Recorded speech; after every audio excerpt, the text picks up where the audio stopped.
Yo, yo, yo, YouTube. Oh, we got a late I stew can't even there. do the remix anymore. I was trying to do the remix, but it won't.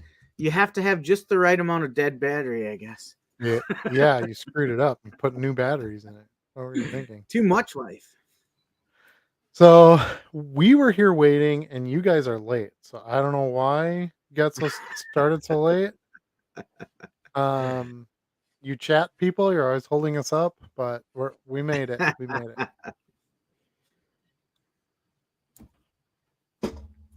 All right, all right. What is up? What is new with you, Charlie? I know you said football's coming to an end. Hey. Football is coming to an end. As of this moment, we have two freshman practices left and one game. And then it is off to the playoffs with varsity. I saw the varsity team's like 14th in the state or something. Oh, it should be 12th in the higher state. than 14th. I don't know. I didn't. I saw a thing on like my regular news feed, and I thought it said it was you guys were 14th. There's some We pretty big schools on there that are higher. well, so you got to look at Division Two. No, I think this was like all divisions So in coaches the state. poll rankings. I think they just came out yesterday. Division Two, West De Pere ranked 6th in the state in Division Two. Jeez, that's crazy. Yeah. So, game of the year, game of probably the decade, maybe even the game of the century in the area on Friday night as we took on the Bayport Pirates in their ship and went down to the wire, went in the fourth quarter down 14 points, battled back to take the lead. Bayport came down and scored with a couple minutes left and went for two and got it to take a 1-point lead with, 56 seconds left on the clock. And we ran 2 plays, kicked a 49-yard field goal, walked off champions. Yeah, I saw that. That's crazy. It was amazing. Go Kickers. Yep. Kickers matter, man. Heck yeah, they do. Yeah, I think it's an easy thing to take for granted when you get like an automatic kicker, you know. You go, oh well, we'll get this field goal, and we'll be up by 3, and then all of a sudden, boom, you have a couple seasons where you struggle to find a good kicker, and Yes, you for know, sure. I mean, it's probably not as much in high school, but I don't think you kick a ton of field goals in high school, but I will tell you that at the freshman level, we always struggle kicking field goals and extra sure, points. Yeah. But the varsity's got a kid. We knew all season that at some point he was going to win a game for us because he routinely has his kickoffs go out of the end zone. We're like, this is going to come into play in a tight sure. game sometime this year, and they practice it. They practice that game-winning kick every week the last couple weeks, and sure enough, he proved the moment wasn't too big for him. He drilled it through, had another 10 yards to go on that kick. Jeez. Yeah. Well, maybe he's got a collegiate career ahead of him. He might, and he's a nominee for Player of the Week in the state. So go out there and vote for Brandon Schaefer. Nice. Is that all he does is kick, or does he have another position, or? I think he is primarily a kicker. Okay. Because I know, and I went to West De Pere High School too, and I remember we always had like a backup linebacker was our kicker or something like that. It wasn't like a straight this person only practices kicks, all week long kind of thing. Yep. He You were always trying to recruit players from our soccer team to be kickers.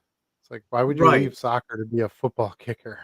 because there's more glory in the U.S. Mm, no one cares. Kickers don't care. If you get like a pro level or something, sure, it might matter. But that's what I had the last couple of seasons. I had soccer players that got affected by cuts Yeah. and then come over to the football team and say, "Hey, I want to try and kick a football." But the difference is, you get someone that's never done it before. You got to go through a lot of little things to teach Mhm. them to kick a football off a tee instead of a soccer ball on the ground. And it takes a while, but Brandon for sure has figured it out. Like he's got the potential for a long term career kicking the football.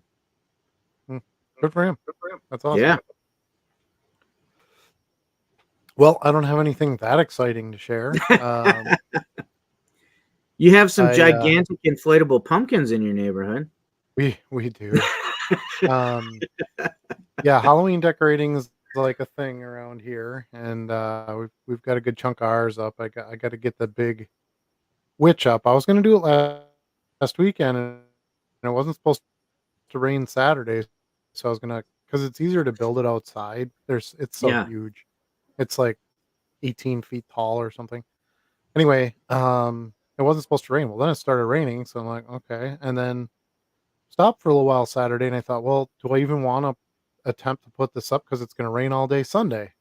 right. Um, and because it's a witch, it has like a flowing cape and stuff, so it catches water. And anyway, so I didn't get that part done yet, but It's so for our we're well on viewers our out way. there. There's a little bit of an inside joke there, but I stopped by Adam's house today to do our regular swap of the scanner, and on my way to his house, within a brisk walk of his house, I counted three, count them, at least three, like humongous 12-foot, like inflatable pumpkins in yards. And then on the way out from his house, I actually found one more when I turned my head the other way. So that's four in his Yeah, subdivision. yeah, we kind of made a comment on that the other day too. It was like, man, were they selling these in like mass Yeah. quantity, or was somebody going door to door in my neighborhood selling giant pumpkins? I don't know. And I don't think Um, I saw a single Jack Skellington. Probably not. Usually, most of the decorations stay pretty neutral in my neighborhood. Like they're not Yeah. like a certain property, but there's always a bunch. Hmm, Excuse me. There's always You're a bunch yawning of the big already? skeletons, and then yep. There's always a bunch of the big skeletons, and then there's you know what a groundbreaker is? No. That's like the new big thing now. It's like this giant skeleton, but he's like climbing out of the ground. So it's got Okay. like a big head and shoulders on the Oh, like ground and like a big climbing name out of the tag. tomb. Yeah. So That's that's cool. that's really popular too. Yeah. We That's why did we put got the witch because we're like, okay, it's got the LED eyes, it's got the motion sensor, it talks, yeah. the mouth moves, it's cool that way. But nobody else has one, so we thought that was kind of a cool and unique. Yeah, we did our little And it got it on decoration. a really good. We don't do a whole lot of them. We've got a couple little village pieces, and we put the little pumpkin lights in the bushes in the front of the house. Yeah, we used to do a lot more lighting and stuff, but it's just a pain in the butt. So Yeah. we have some spotlights. We have like 37 or 38 gravestones now, so we've got quite a few of those. And then in one area of the woods out front, we have a cauldron set up that has like a candle flicker light underneath it, Yeah. and then two skeletons in like cages hanging from the tree. So that's kind of like our take on like the witches, Sure. um, cat, her her kills and her cauldron, to cook them in and all that kind of stuff. So anyway, Was it but was it that's about as far Agatha as we go. all And then the over? little pumpkins up the walkway. Huh? Was it Agatha all over? Have you seen that show Yeah, yet? yeah. No, I haven't. I've heard good things about it, but I haven't watched it yet. It's interesting. Um, yeah, so I'll probably check it out at some point. Uh, I tired because I was gone most of the day yesterday. I took a 2.5 hour drive to pick up another cabinet Yeah. uh, for card inventory, and I don't like that. I'm not a good like long distance driver type person, Right. and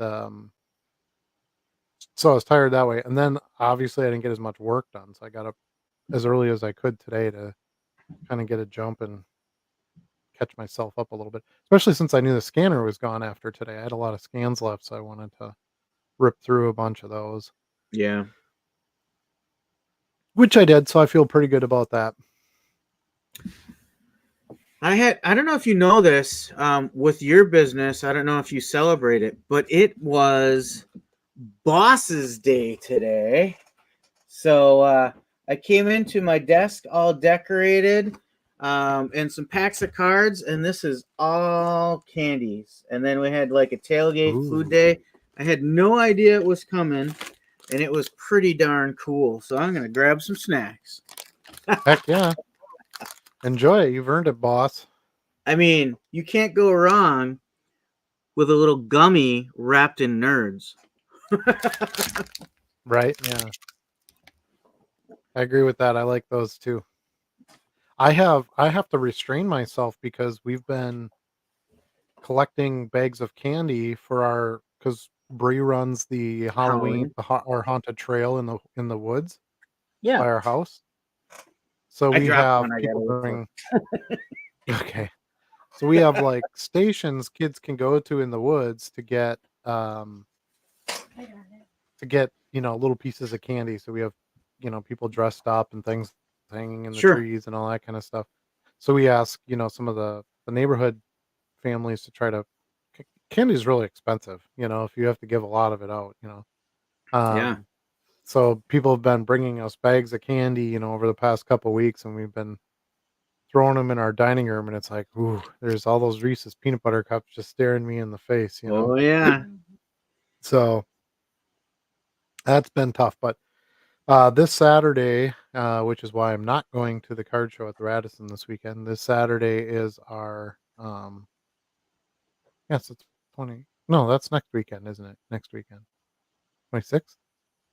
The card show. I Yeah, think it's the next weekend. Yeah. yeah. Well, the reason I can't go to that show is it's the same day as our haunted trail event. So, uh, obviously, with my wife, being the coordinator of it, I got to be there. I do, help with the stations and run candy around and do all that fun stuff. No worries. I'll buy the stuff you would normally buy. Yeah, pony boy.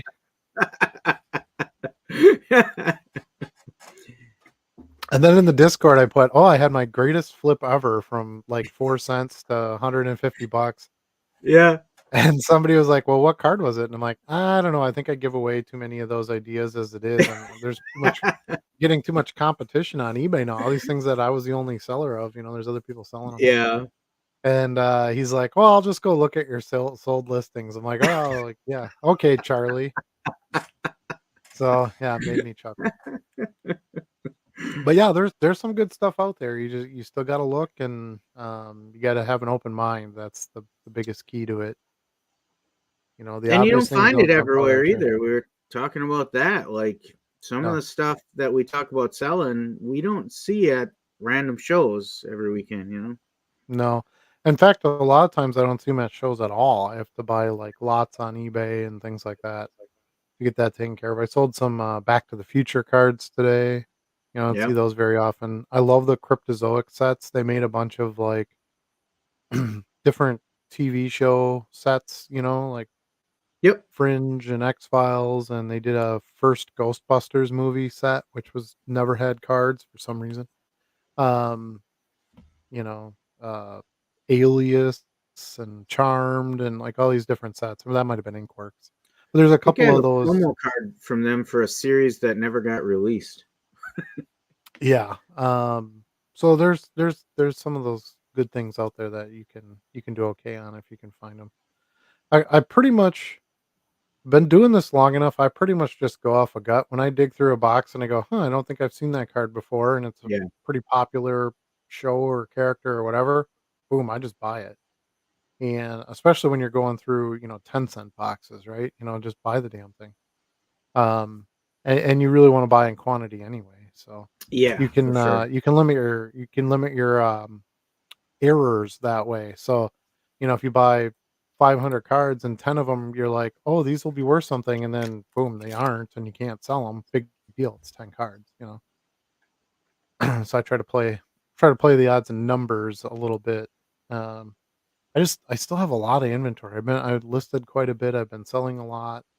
Um, but I'm just trying to work through, and that's kind of the good thing about not being able to go to the show Yeah. um in a couple weeks is I got enough stuff sitting around here, and I'm going to try to keep getting more of it done, and Yeah. still I got finally some stuff to convert over on the inventory side of things too, so I finally feel good about seeing some dents in the box I brought home from the national. But mhm. then I I filled up another box because I started going through the collection, random collection my brother-in-law sent me home with a couple months ago. I started actually emptying those bins and seeing what's actually in there and sorting it all out. Yeah, it's amazing like how many cards you can get for cheap money because it's the time consumption, right? So Right. Right. this is a labor it's a labor job. If you're not looking for something that takes a lot of hands-on time, this isn't the business for you for sure. Yeah, 'Cause for it sure. just does. Even with this, we have some good tools now with the scanner and listing software, and the sell similar stuff. eBay's helped us out a little bit, get through some of it quicker, but it's still just it's list a ton of cards and then ship a ton of cards, and that Yep. just takes, no matter what you do, that has a physical um, requirement to it, and just takes you some time to do it. But I'm at 53,700 and something right now, so Okay. uh, doing good. I had some climbs, the past few days. I'll slow down a bit now because I don't have the scanner, so I'll be doing shiny stuff. Um, and I've been selling a ton of baseball, so threw a lot of baseball up, but then I went through a lot of baseball, so and we've just started with those playoffs, so I Yeah. would think that that's gonna continue. And honestly, the teams other than the Guardians, I mean, I don't know how many big Guardians fans there are out there, but the teams that are left in the playoffs are all teams with big budgets, big name Big players, markets. big markets, big Yep. cities, and they just you sell a ton of cards. So I mean, you got Soto, you got Stanton, you got Judge, you got Otani, you got um, I mean, there's just all Betts. You've got all these big names, even Lindor. Um, his name kinda his name's funny because he was kinda big when he first came out because he was really good, Yeah. stole a lot of bases and stuff, and then they made the playoffs, when he was with when it was the Indians, and then, well, because he's with the Mets now, but, he Yeah. started with the Indians, and then, he would sell really well because he was, played well in the playoffs then, and then they would get knocked out, and then they'd be back in. So he's just been up and down, all those years. So I've kind of always bought a little bit of Francisco Lindor here or there, because I always feel like he's going to be around. And I didn't expect the Mets to do a whole lot, but hey, go Mets. Look at Uh, that. I think they're going to lose tonight though to the Dodgers, but Did that game start yet? um, I didn't even look at the schedule. yeah, it did. The Dodgers were up like 2-0 or something before I set up the chat tonight. I'll keep it handy here so we can keep tabs on it. Oh, sure. 2-0 in the fourth. You're right. Yeah. Yep. Otani So Homer. that's good for baseball and baseball card sellers for the teams that are in it. So I like that part. Um, as far as cards go, I haven't been buying or looking for a ton of stuff. I bought some pretty big baseball lots right before the playoffs, which has done obviously very well for me.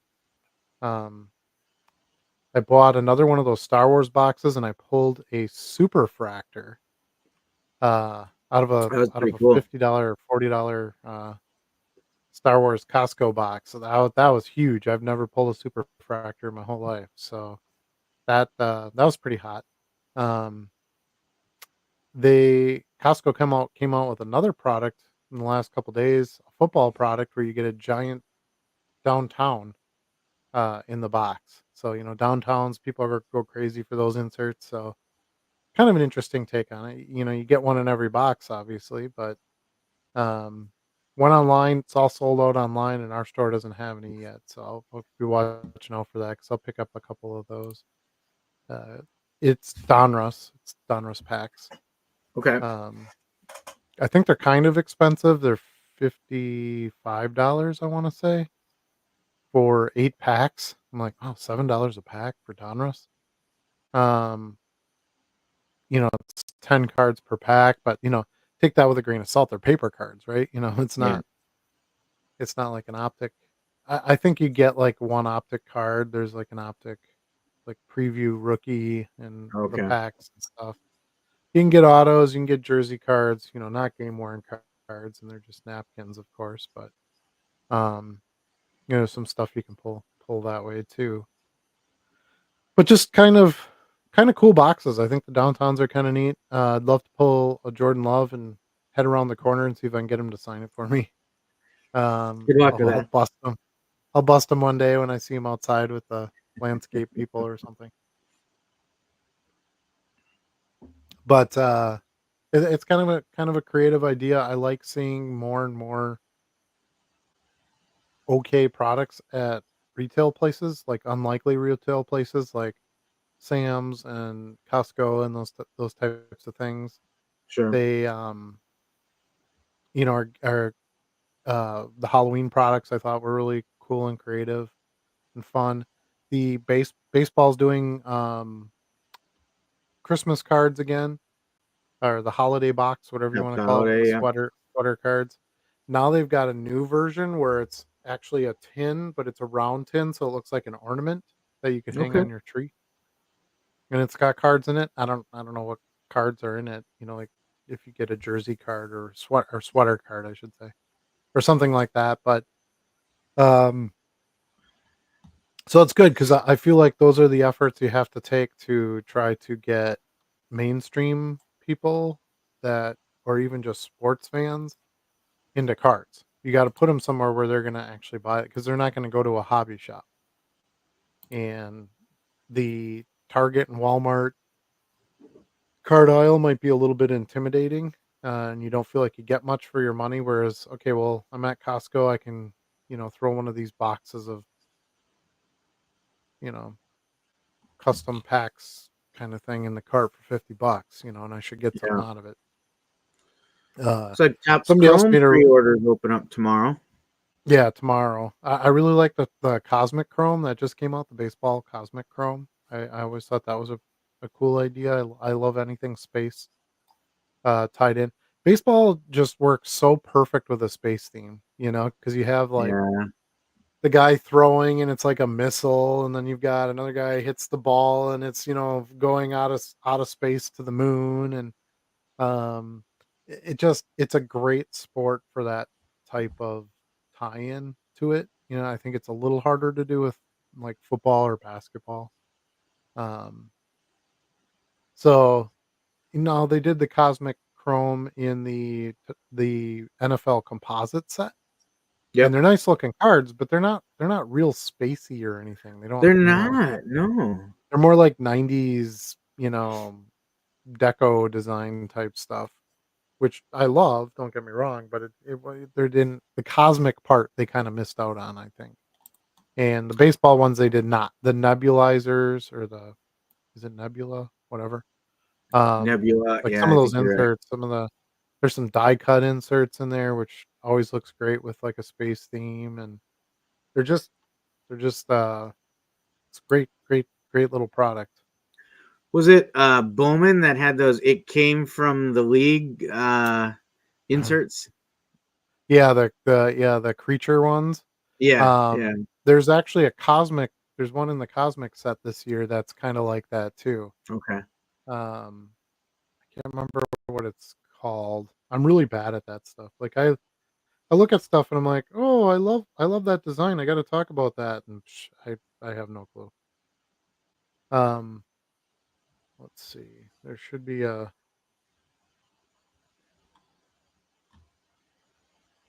eh,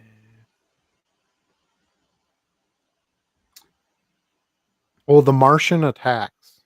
Oh, okay. So it's like a Mars Attacks type theme. So it's like a bunch of Martians looking at a big screen and the players on the big screen. So there's that. There's the extraterrestrial talent, Ah, yeah, those are nice. which has kind of like UFOs in the background, like sucking up players, kind of. Um, so yeah, the Stellanova. Um, yeah, just a plethora of superb designs. Solar flares. I think that was in last year's set. Star Command. But yeah, there's another. It came into the league type design too. I can't remember what it's called though.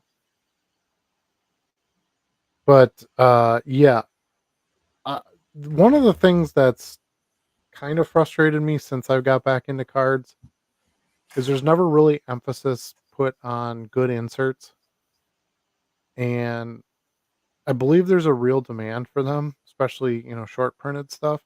Like you get Yeah, your the case hits, everybody likes kabooms and downtowns and that kind of thing.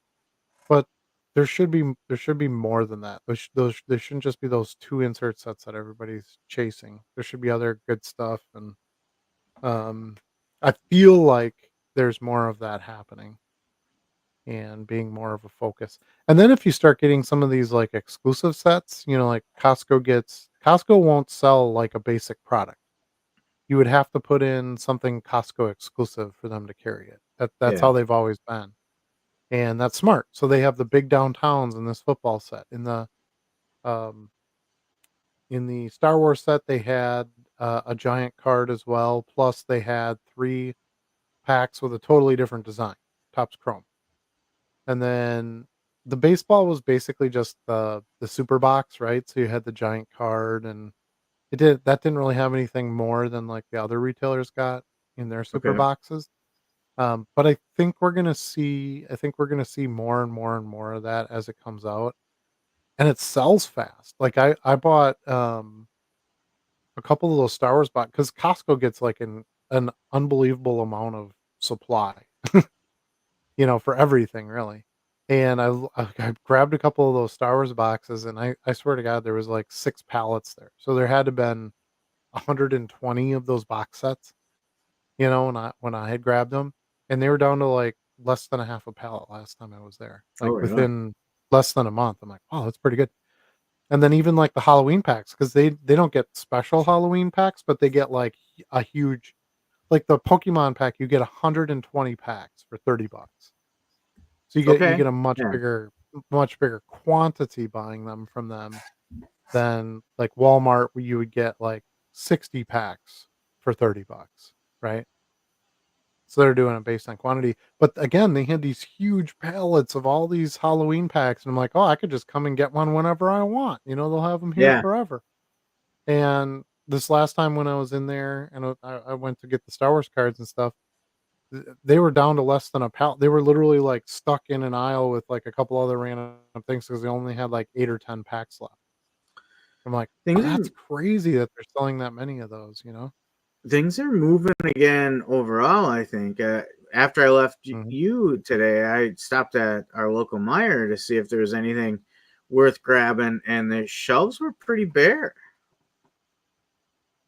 Yeah, retail product is kind of crazy. I'm not quite sure who's buying it all. I don't know if it's just Yeah, people who are collecting, because we got shops and we got stuff like that. You can get product there too. But yeah, and I just don't want to rip much. I like those yeah. Costco packs because I feel like there's decent value in it. And clearly the Star Wars packs did very, very well for me. So, it's you still have some luck of the draw when you're opening stuff, but um I did. I would love I would love some of those downtown packs. I'm definitely gonna get some of those if they ever show up in our store because 'cause they're sold out online. So, Yeah, I had. I did have a Fleer Metal Avengers in my hand, a box of those, but ended up putting it back. I said, no, it just doesn't seem to drive the value I'm looking for. So yeah. Yeah, and we're in a little bit of a fortunate spot because you can always just take whatever you rip and just list it. Right. Even if it's Right. not that great, we're low end sellers. We're probably going to sell a chunk of it. Um, but it's still listing it and I mean, there's still effort to put into it. Yeah. You still want to have something that you can sell and make some money on. But I'll be interested to see if they do any more Christmas stuff. I was kind of excited when they, announced the baseball Christmas. 'Cause I'm like, well, are they going to do anything basketball, Yeah. football? And they might just be waiting it out until they have actual license. I think they put the composite product out there just to kind of show you what they could do with Hmm. football, um, which I think was a smart move. But I think and same with basketball. They put that basketball tops chrome product out. Just to kind of give you a taste, yeah, we don't have the logos on here, but this is what, we can kind of do with cards. Remember us? We're Topps Chrome, Yeah. We were what you used to buy before, Panini took over in 2012 or 13 or whatever that was. Right. So, I really think that there's going to be some good stuff coming down the pipe, and I think Fanatics I think they know how to print enough without printing too much, and I think that's the thing that cards have kind of always struggled with, um, especially 'cause, when cards get hot over periods of time, it's very tempting to just keep printing and keep because 'cause you're printing money, Yeah. essentially. So, I think Fanatics is gonna be pretty conscious of that, and I think they're gonna have plenty of products where, "Hey, you want 10 cases of this stuff? You can get it if you want, and then but yet here's this stuff that is gonna be harder to get or exclusive to this place, or you have to buy so much to get this," and, they're gonna tie things into the chase of it, which is really what the hobby's all about. The only reason to really open packs is to chase something, right? I mean, Yeah. if you knew exactly what was in it, where would the thrill be? Which is why they blind package that stuff. Yeah. It's like that gamble, right? Yep, 100% gambling. Yeah. Um, I shouldn't say that because you're definitely going to get some value. If you buy a You just $50 don't box, know how you're much, not going to go to or zero, yeah, huh? you just don't So, know how much. so Yeah. yeah, my thought is whatever I go in to spend, I can expect about 50 to 60% of that back. Yeah. And then anything above that is really a win. So if you spent $50 on a box and you got $30 of cards you could sell, I think you did okay. That's about your average. And then yeah, you hit something good here or there, that puts you above that. Great. I just it's just not smart obviously to expect that, especially for buying retail. Right. So yeah, so those are kind of the exciting products. Let's see. YouTube has I've been able to put some more stuff on YouTube. I've had more time, which has been glorious, and I've been getting a lot of comments and feedback about the storage system and the organization. Um, I made a video about a week or 2 weeks ago, just pulling my orders. So instead Right. of doing the sales video where I just show them and then I ship them and show them and I ship them, I thought, you know what? I'm pretty bagged up here now with my SKU system. I could run through basically a day's worth of orders pretty quickly without Hmm. having to try to dig for any cards. And I got a lot of, you know, I shouldn't say a lot. I got some comments and feedback on that was, um, oh, good system, or hey, I've thought about doing this, or doesn't it damage the cards? Things like that. Just people wanting to know. Probably mostly um, resellers, but just kind of interested in how the organization comes about. And I think you do yours very similar to mine, Yeah. um, minus the cabinets. You don't have the Hmm. cabinets. To me, the cabinets is a real must. um, which is why I drove 5 hours yesterday to get one cabinet, because I'm kind of picky on the ones that I get. I want them to work well for cards, not just kind of make do with one, Right. and, I wanted it to be a certain size, things like that. It's close to what I really wanted anyway. But just not having to pull out boxes and just being able to slide drawers and, move the cards around real easy in there without, getting the boxes all beat up and having to relabel them. All my cabinets also have the slide-ins in the front of the drawer where you can label them too. I don't Right. do that because I just simply go by date, and my bags are constantly moving. Um, I had all those stacks of pre-made bags on my desk in the last video. Those are all put away now because I Yeah. moved a bunch of cards forward, and I took, um, some of my random baseball stuff that wasn't skewed yet out of the drawer, and I had plenty of space to put all those bags, so you just kinda keep building on it, but generally once a week, if I move all my bags forward, I end up with probably an entire row in a drawer that opens up for me, and that's like Sure. 2,000 cards. So, I can list quite a bit in a week and be able to rotate through it pretty easily. Um, but I wanted one more cabinet because I'm getting close to full on this one, and if I continue to expand, which is my intention, with another store and things like that, I wanted to make sure I had something I could go into right away. So I wasn't just filling boxes, just trying to get through it. I wanted to have the right piece of equipment Sure. if possible. Um, to be able to just keep expanding on and even if I decide down the road I need another cabinet, that one cabinet with no cards in it right now is going to take me a while to fill. Um, because I've got about 80,000 to 100,000 cards I can fit in each cabinet, I figure. Okay. Um, 6, 8, 10, 12, 14, 16, 18, 20. Maybe that's a little high. Maybe like 60 to 80,000. Anyway, I can fit quite a few in it. And like I said, it's ever while I'm still buying and listing cards, of course, I'm also selling. So there's always stuff coming out too. So it's mainly replacement um, on a daily basis. So what's your thoughts on some organization and Yeah, the SKU system was a game changer. I still have one box that's down to, I don't know, about half of the box now from before I used the SKU system. And even though I have that like alphabetized and stuff, it's so much more of an annoyance when I got to go pull a card out of that one versus going right to a bag.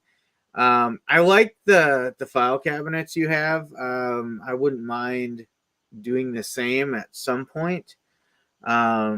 Probably won't be anytime soon though. Right now my inventory's in a little over three monster boxes. So it's Mhm. not taking up too much space yet. But there will be a time when I have to do something different for sure. Yeah, and you can still use boxes, but I think you would want to come up maybe then with some sort of shelving system where you could easily slide boxes in and out, or they're on rollers or Yeah, something. yeah, Um, I, I just know that the more, I mean, I have some 5 row boxes that I've had since I was a kid. yeah, You know, I just know that pulling cards in and out of them and moving them around and all that. It just they just get beat up. They're just not right, meant for that. They're meant to just throw cards in and store. Um, so I try to use them for that purpose. And I will always have some 5 row boxes. I'll use my dime stuff for shows and that, and I'll fill them up, with stuff that needs to be listed and that kind of thing. But once it becomes inventory and now I'm the custodian for this card until someone buys it, I want to make sure that it's in a convenient, safe place. Not to mention the fact that they're fireproof. That Yeah. has a lot of value too.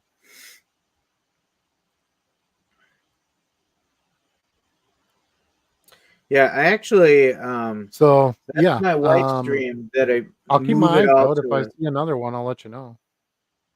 Yeah, yeah. I know we looked a few months back and didn't find anything close enough or price wise that was like right. But I was saying my wife actually her dream is that all my inventory ends up on some. I've got some racks back here that are put together on both sides. But I haven't moved anything into those yet for inventory. But that's her vision that I get all those boxes on those racks and out of sight for her. Yeah, and whether you have like your own office to do this in or whatever, I think it Yeah, is important just to. It's such a bulk business. What we do on the low end. Now, if you're going to sell $100,000 cards, you could probably have a small safe and be done with it. yeah, But if you're trying to sell quantity and you're trying to get stuff at a discount, you're buying 30, 40,000 cards at a time. That's a lot. That's still a lot to manage. I mean, that yeah, 35,000 card buy I made a few months ago. And I do this full time, and I'm still digging through those cards. I have a lot of those to list. I have, some of them to just organize. I got some stuff I want to throw in my dime boxes. Like it's just a huge project, and yeah, and you can't just have that buy. You got to go out and get some other stuff, and then you'll pick up a little bit of boxes here and there, or whatever. And it just the one thing I wish I didn't have to do, and thankfully I'm getting towards the end of it now, is go through the stuff I had already listed and assign SKUs and bag and do all that. I wish I would have just done all that from the start. yeah, Um, and I had a lot of inventory when I did start it, but I'm glad that when I started it, I just kind of kept working on it. I would list stuff, I would get new stuff, I would bag stuff, I would do that, and then I would take at least a few hours a week, as much as it's like the least fun thing to do, really, of all of it. Um, I just take a couple hours a week. Like tonight, I was working on my Mickey Mantle cards because those were not skewed yet. Um, but I try to take a couple hours each week, get those skewed, bagged, clean that part of the drawer out, and get the bags back in and keep it building forward. Because once I'm done with that project, oh, it's gonna be so nice. It's gonna free up so much time for me to just yeah. do other work activities. Um, 'Cause that's not listing, that's not selling, that's not shipping, it's none of that. It's literally just grabbing the stuff that's there, going on the computer and looking it up, and assigning a SKU. And I there's no other way to do it faster. So, and it doesn't make sense to take them down and relist them because you're still Right. doing the work. So, you might as well just go in. I'm pretty quick at it now. I'll put the SKU number in because it's by bag, so I'll put the SKU number in and I'll just make a copy right away. And then as I get each card and I add it to the bag, I just you know paste the SKU. So it should be accurate, through the whole bag. And when I get a bag done, I got a bag done. So yeah. So don't make the mistake I did. Keep it, you know, highly organized right from the beginning.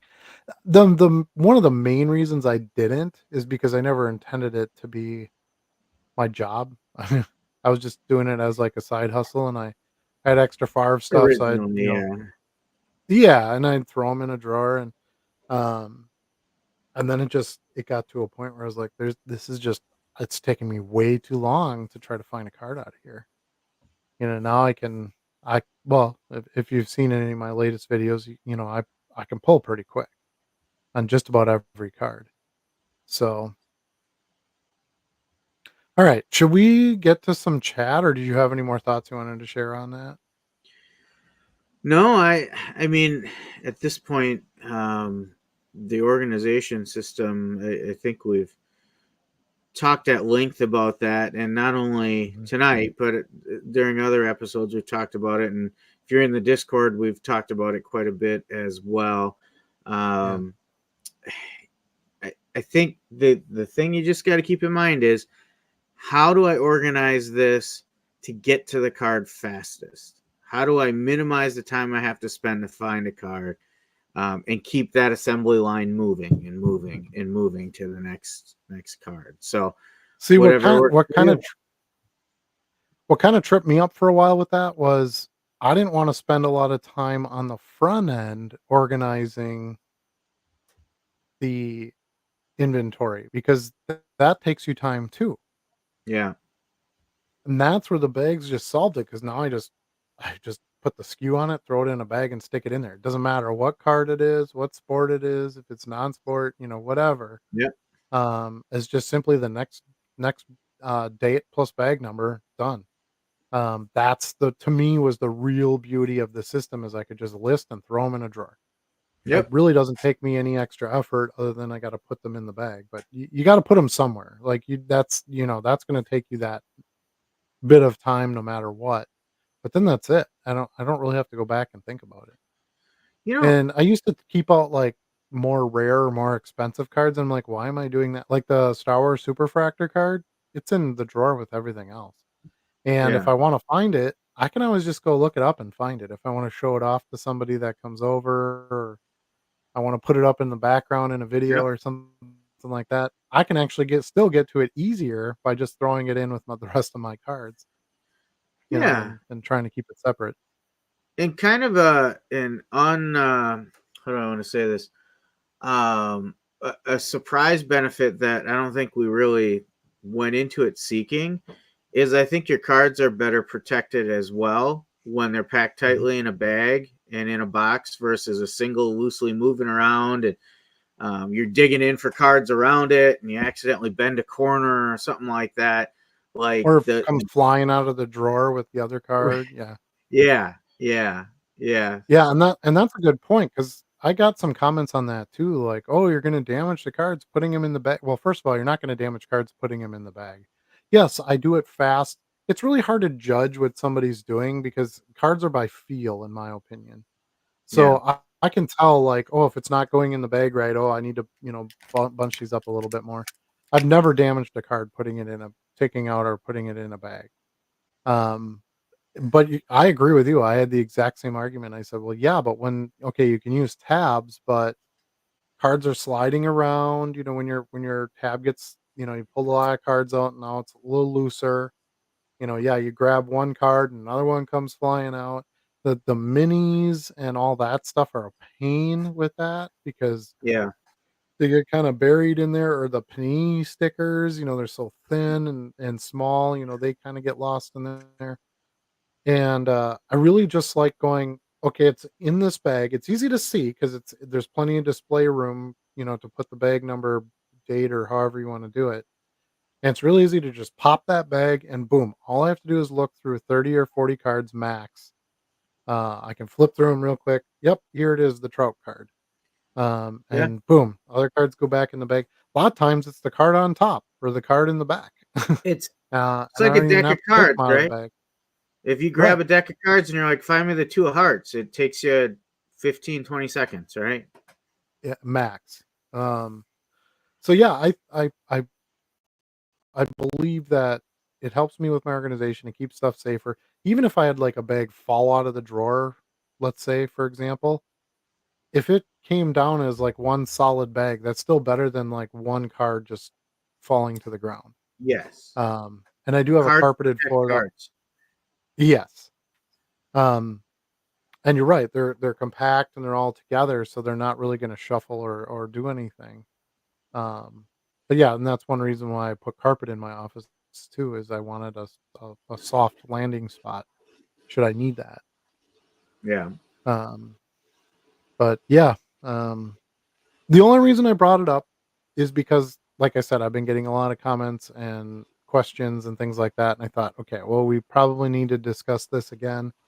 It's easy to forget sometimes that you have new people.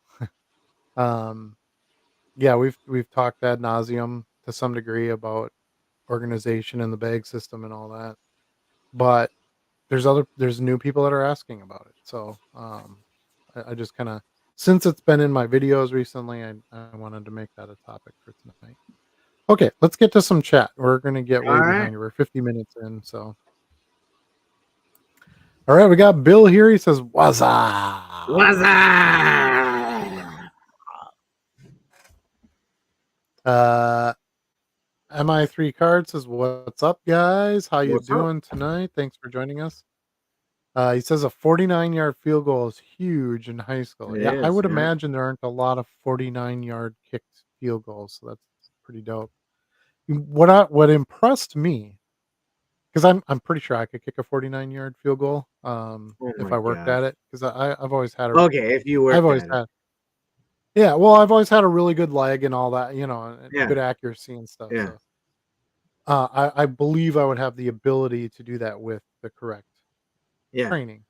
Um, but what really impressed me with that was that the coach and the team had confidence in him to go out and do it.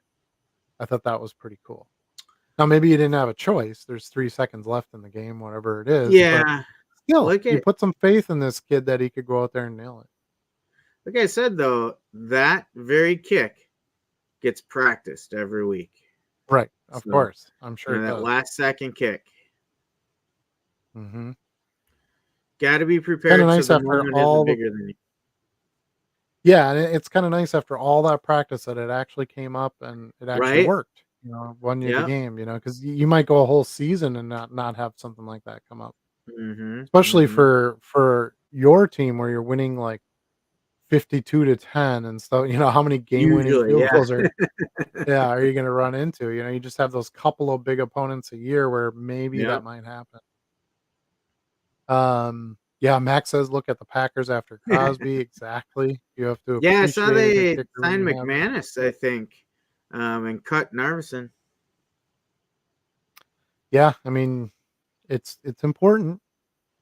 The just like we talked about earlier, I believe the kicker always gets overlooked unless they're missing. Yeah. And it's a non-glory position to a large extent. Everyone thinks they're an Wolfie J annoyance until they make that game-winning kick and they carry him off the field. Right, right.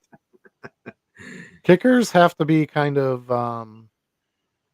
lone wolves, right? Because They do. they're not really gonna fit in with the team, and, they don't really practice the same way, and, Yeah. they just kinda have to do their thing, stay within themselves, and then the team will Yeah. celebrate when you do something for them, and it's pretty much that simple.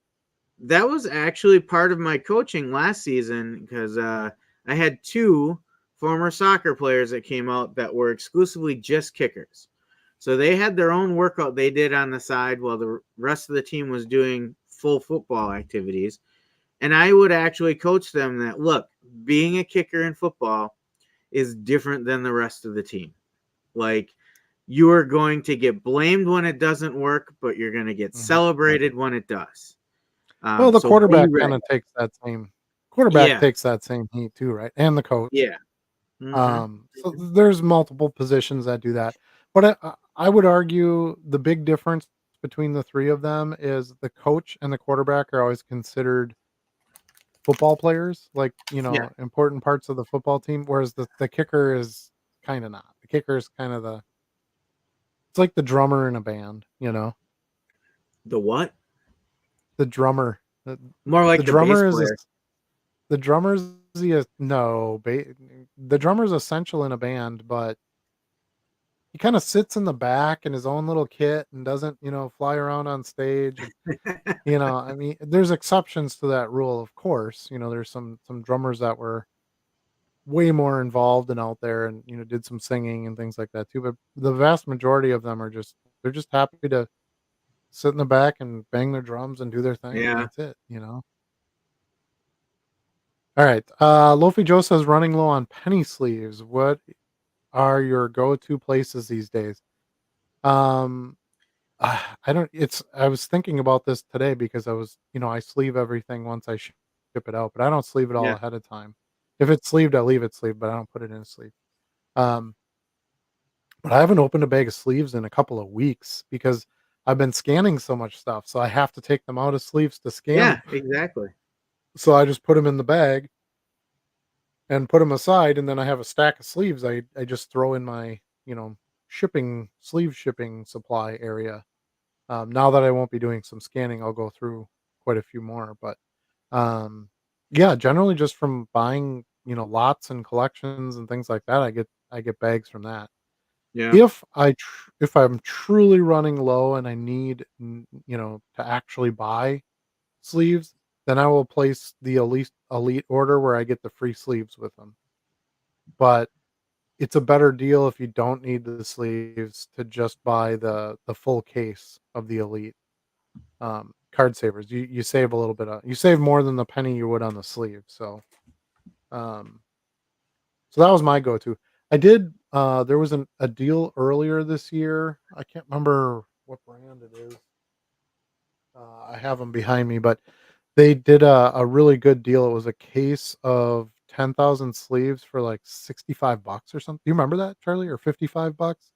I don't remember that. I think it was 55, and I bought a case of 10,000 sleeves. Yeah, they were less than a half a penny a piece. Hold on, let me see. Yeah, I most recently got the elite case of card savers that came with a It was thousand. cardboard gold, Okay. so it was these. Oh, that's right. I do So I don't remember know when if you got that case. hold on, I gotta put my ears back in. So I can't remember if it was like a holiday sale thing or something. I swear it was like a year ago now that I bought these. Yeah. But I'm like, man, a case for 55, it was like $55 plus free shipping is what I remember. Because it was like a half a penny a sleeve. I'm like, wow, I don't think you can do much better than that. And they're nice sleeves that, I don't have any problems with them or anything.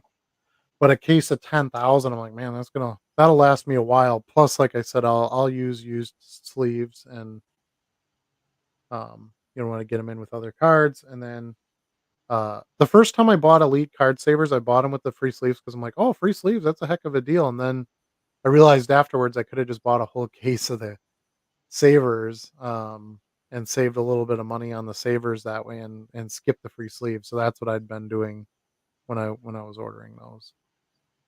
Now they're getting out of the plastics business, though, aren't they?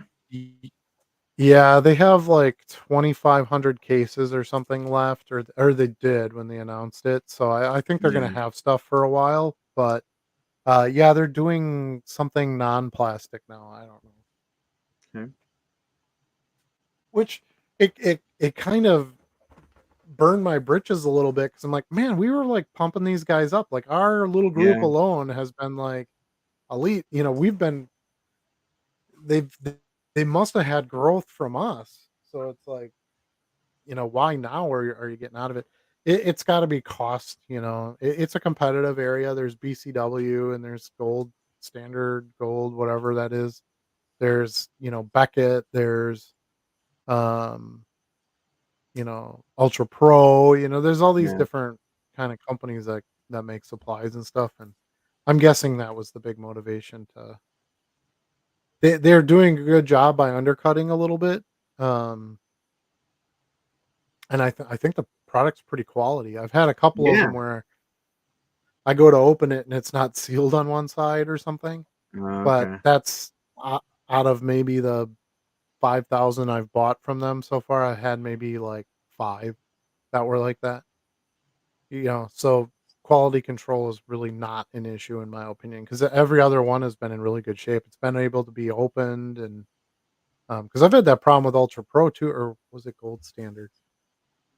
One of them where it was like I couldn't open the top, like it was literally sealed shut, on all four sides. I'm like, well, this doesn't, I can't even put a card in it. At least the other, the error I had with Elite, it was one side wasn't sealed. You could technically still just put the card in there and then tape that side shut. Um, I choose just not to use them because I feel like it'd be more of a pain than it's worth. Then I Sure. just toss it, grab a new one. Um, but yeah, that's kind of how I'd been getting my sleeves. I don't buy. I don't like Ultra Pro. I don't like some of those like the brands where they cost more. I don't really think it's necessary on a penny sleeve. The quality is fine. and some of the lesser known brands. Um, but yeah, those elite sleeves were real nice too. I didn't have any problems with them. So that'd be my suggestion. Instead of just trying to buy sleeves, go buy some elite savers and buy the pack where you get the free sleeves. And at least you're getting, some better product than just paying a penny a sleeve. Yeah.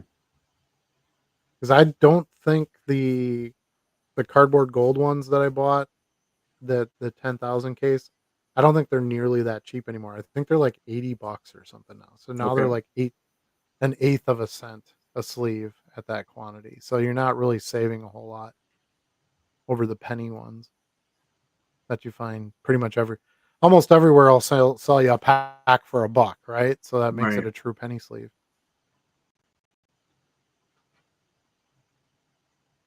MI3 says gummy nerds are pretty addicting. Most candies are kind of They addicting are. They are. by nature. Yeah. Not sure if anyone gave me anything for Boss's Day. I haven't been in the office all week. Well, maybe you'll come back to a surprise. Hopefully, I didn't do anything mean to you. Hopefully, you're a good boss. My boss is a jerk, so I didn't give him anything.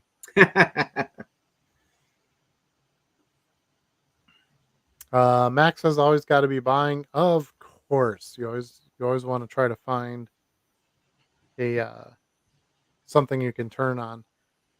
I I do caution a little bit, and I think I've seen this with other sellers, especially recently, where they were just buying, buying, buying, buying, buying, and now they have this huge surplus of stuff laying around. Yeah. And yes, you make your money when you buy, but you have to sell it too.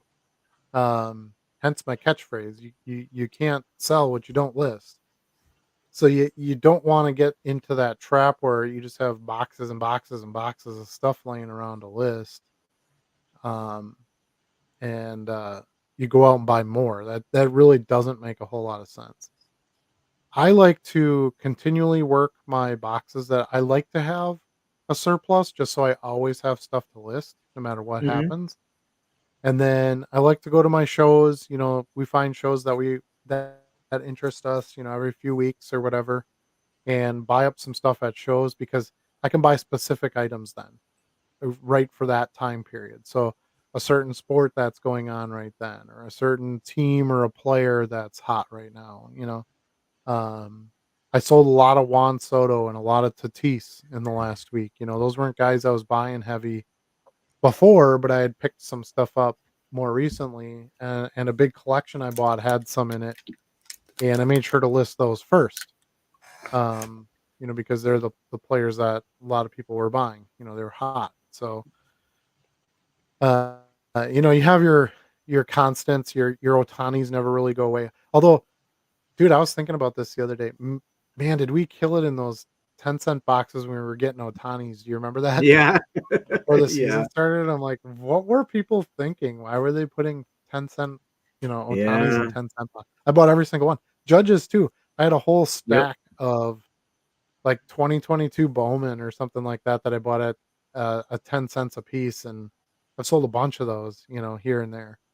Um, and what I love about cards like that is they generally don't sell that well on their own, but I get them bought up a lot when people are using my coupons and buying quantity. Yeah. And to me, that's great because yeah, I have to give a discount for buying the quantity, but they're buying a card that I literally didn't spend any money on. Hmm. Shouldn't say literally, but it was probably like if it was 10 cents and I bought bulk, it was probably 5, 6, 7 cents that I paid for it. Yeah. So I love those because it's like, sure, I'll throw you a 7-cent card to get a 10 card order, you know? So a solid deal for me too. So, um, but yeah, I don't think we're gonna find Otanis ever in a 10-cent box ever again, ever, Well, like I don't ever, know. I ever. mean, that was just this spring we were finding those. Like, Right, it's not but like you remember, just yes, busted out.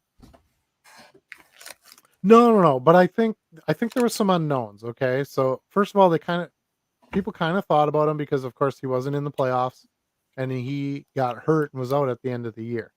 Mm-hmm. Then, on top of it all, his injury caused him to have another Tommy John, and he wasn't gonna pitch. So I think some people were like, "Well, if he's not a pitcher and a hitter, he's not special anymore."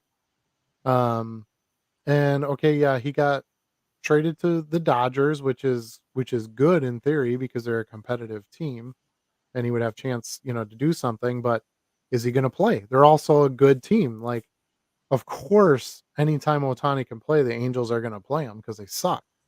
Yeah. Who else are they gonna play? Versus the Dodgers can be like, "Well, let's just throw Otani to the minors and we'll, go out and buy this guy," or you know what I'm saying? You can bury a player on a team like I remember how good Alex Rodriguez was before he went to the Yankees. He was so dominant, so good. Yeah.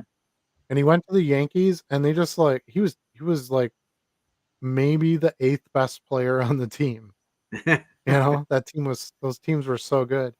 And he really did nothing in the playoffs. He didn't do anything in the World Series. He was just there. I Yeah. mean, he had a decent batting average. He had a couple home runs. He was an above average player, but he wasn't dominant like he once was. Because you can just bury him on a team like that. Now, if A-Rod had gone to the Reds, he would have been their best player. You know what I'm saying? So it changes sometimes too, depending on the team that you're on. But one of the things that surprised me this year with Otani was him batting first. I thought they would have moved him down in the order because they have such a good hitting order. I'd have Yeah. thought maybe they would have let off with like Glaber and then I don't know. I know he's fast, he steals bases. I get all that those part he's a contact hitter, Yeah. but you would think you'd want him driving in more runs. But again, because he's on the Dodgers, you can kind of do that because their bottom of the order actually gets on base. Yeah. Yeah. I mean, I think it's his speed that pushes him up into that leadoff, and then like tonight, it's Otani, Betts, Freeman, Muncy is your top four, and the argument can be made, oh, Otani can knock some runs in, but so can Freeman and Muncy, and they can't run the way he can, right? So that's why you move Otani up in the order and get him on But base, let those guys knock him in. right. And that's exactly my point with a team like that. You can do that. He isn't the Yeah, best player on well, he is the best player on the team, but he, there's other very efficient, significant players that you can do that. You can put Otani essentially anywhere you want because he hits DH anyway, so it really doesn't matter. mhm. Um, as far as like fielding position and stuff. But uh yeah, I mean, on any other team, you would have to bat third or fourth, right? You couldn't really use him as a leadoff guy. Probably, yeah, you're 'Cause, right. he would be your run production. Yeah. So, anyway, I think that's kinda why, he ended up in dime boxes, it's it anytime you're in the off season, stuff drops anyway, um, And and in and it was just fairness, base they were all base cards, cards. Yeah.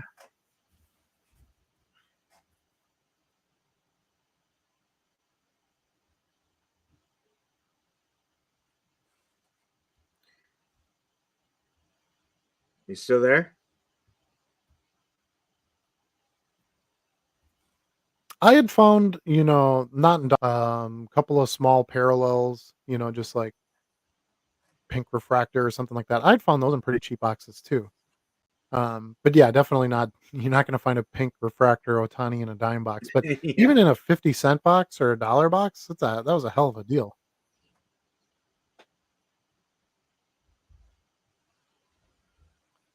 And Judge for that matter, finding Judge in dime boxes and stuff, that Yeah. sounds crazy right now too. Johnny M is here with us. He said he bought 3 Nikon cameras for a total of 300 bucks, sold 2 in 2 days for a total of 1200. Don't limit yourself to cards, especially this time of year. Yeah, and that's a great point. Um, it is a good time of year to sell pretty much anything else. I've got a lot of toys and action figure stuff listed up. I've got some merchandising stuff that I've done. I've listed some of that, and that's been selling pretty well. Um, yeah, you have to have, and even if this isn't like your job, your full time gig, You have to have multiple streams of income. I completely agree with that. So you got to find more than one place where you can get money. You know, I make a little bit on YouTube. I've got some affiliate stuff that I make some money on. I've got some merchandising stuff there, and I was actually going to make a video on that, on multiple streams of income. Maybe I'll still do that now that it just popped back in my head. But I've got low end cards. I've got some pretty higher end cards. I've got some graded cards. I've got, you know, I toys, action figures, stuff like that. I think it's smart to have some different plays. I've even sold like some furniture stuff, things like that, smaller pieces. Um, yeah, and and while we're kind of in that time of year, we're really coming into that time of year where you can sell like others, lots of other stuff too. So I think that's a great tip. Good for you. Sounds like you made a good turn on those. So congrats there. Uh, Dan says, "Is it bad that there's a new game my kids have been playing that's a TCG card store and they are opening packs instead of selling packs? I'm addicted to the game and want to buy a box to open." Okay, so it's a trading card game about a card store? What? I didn't get that out of there. Is that okay? There is a new game my kids have been playing that's a TCG card store, and they are opening packs instead of selling packs. So they're Hmm. playing a game where they're a store, correct? That's what I get out of it. Maybe it is. They're playing a game where they're a card store, but instead of selling packs, they're just opening packs. Right? That's what he's saying. Now I'm I addicted to the guess game. so. Yeah. I want to buy a box to open. Yeah. Sure. The other thing the one of the things I really hate about opening packs, especially boxes, is I open it all and then I look at it and I'm like, "Ugh, now I gotta list all this. Yeah. It's not as much fun as it's not as much fun when I go to individually pick out all the cards I want to sell because then I'm like, oh, I want to get this listed. I want to get this listed. I want to get this listed. But you open like a box of, you know, Topps Series 1 baseball, and you're like, "Man, half of this is not gonna do any more than half of it's not gonna do anything." Um, Especially if it's a product you can't scan, Yeah. and it's like, "Oh, man, this is gonna be some work." Uh, Max says, "Lofi buy by the case, best way to do it. Check with, uh, local card shop, someone you know with distro access. Should be able to get a case of sleeves around 40 to 50 cents a pack." Yeah, I haven't found them that cheap. I think the best deal, like I said, I got was like 50, 55 cents a pack. If you could find 40 cents a pack, yeah, that would be a really good deal. And I kind of avoid buying like used sleeves. I think that's okay if you're buying like used top loaders and stuff. But I don't know, I'd buy like a big box of used sleeves. You might end up with some pretty nasty stuff. Well, Use I your mean, you could use your own sleeves, but you end up with some kind of ratty top loaders too when you do that, right? Like, there's always a 1%er. yeah, yeah. Yeah, I mean, I don't know how much of a deal you'd get, like, I don't know, does anybody even sell used sleeves? Is that even a thing? I Yeah, don't I've think I've never looked sold for that. saw, like, bulk. Yeah. Are you able to sort sales by SKU, or can you only do it by order? I always export my TCG orders to Excel and sort by SKU, then bring back to the shipping area and pull orders from that. Yes, I believe you can. I don't do that. If you've watched my videos at all, I literally just sit in front of my inventory and take my phone and just pull them order by order. That's how I do it. And then when I come back, I ship by order. Um, I pull them in order as I'm looking through them on my phone. So it's really nice because when I get back and I have my little canister of cards, I simply flip it over, and now the top card is the first card in my order on eBay. So literally, for the most part, unless I have something out of order, I got to find something out of a non-SKU area. But for the most part, they're right in order, and I just grab the next card or few cards, whatever the order contains, print label, and send it out. I don't do bulk labels. I don't do any of that. I just don't work that way. But yes, you can sort by SKU. Usually, You can. well, if you have, I noticed that if you have a multi-card order, it does list them in order by SKU, smallest to largest too. Have you noticed that? No. So like individual orders, it doesn't sort, but if I have a 6-card order, the first card in the order will be the lowest SKU on top, and then they're grouped together. Like Mm. if I sell more than one card in a bag, they're grouped together on that individual order. Yeah, see, mine aren't. I'm looking at one right now, and it's not like that. Because my Hmm. first order was 829 bag 8, and then 829 bag 7, and then 829 bag 9, and then 94 bag 5, and then 829 bag 12. So yeah, mine aren't in order at all. Well, that's weird. I But wonder when mine are. I honestly don't care. I just go through and like, okay, this card's in this bag. I grab it and I just move on to the next bag. It really doesn't matter if it's in sequential order or not for me. Let me look at this one. Yeah. So I bagged up just before the show. I bagged up this. What is this? 5-card order, 6-card order. So the first one at the top of the list was in bag 22724. The second card is 22724B. The third is 31224, 42324, 82724, and 92424. Like top to bottom, it lists them in It might chronological. have, mm, yeah, and it might have just gone that way on that order too. I don't know. No, it's always like that.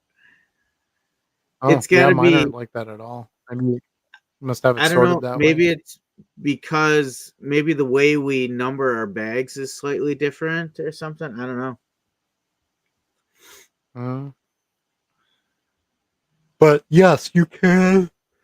Yeah, you can sort your orders by SKU. I've done that before. If I was just looking, if I had a bunch of stuff where I knew they were going to be in like the same bags, and I would sort by SKU so I could just pull them all at once. Um, but you can SKU by your most recent order or SKU. You can sort by your most recent order. You can sort by your oldest order. You can sort by SKU. You can sort by date. There's a bunch of different ways to do it once you're in your sales screen.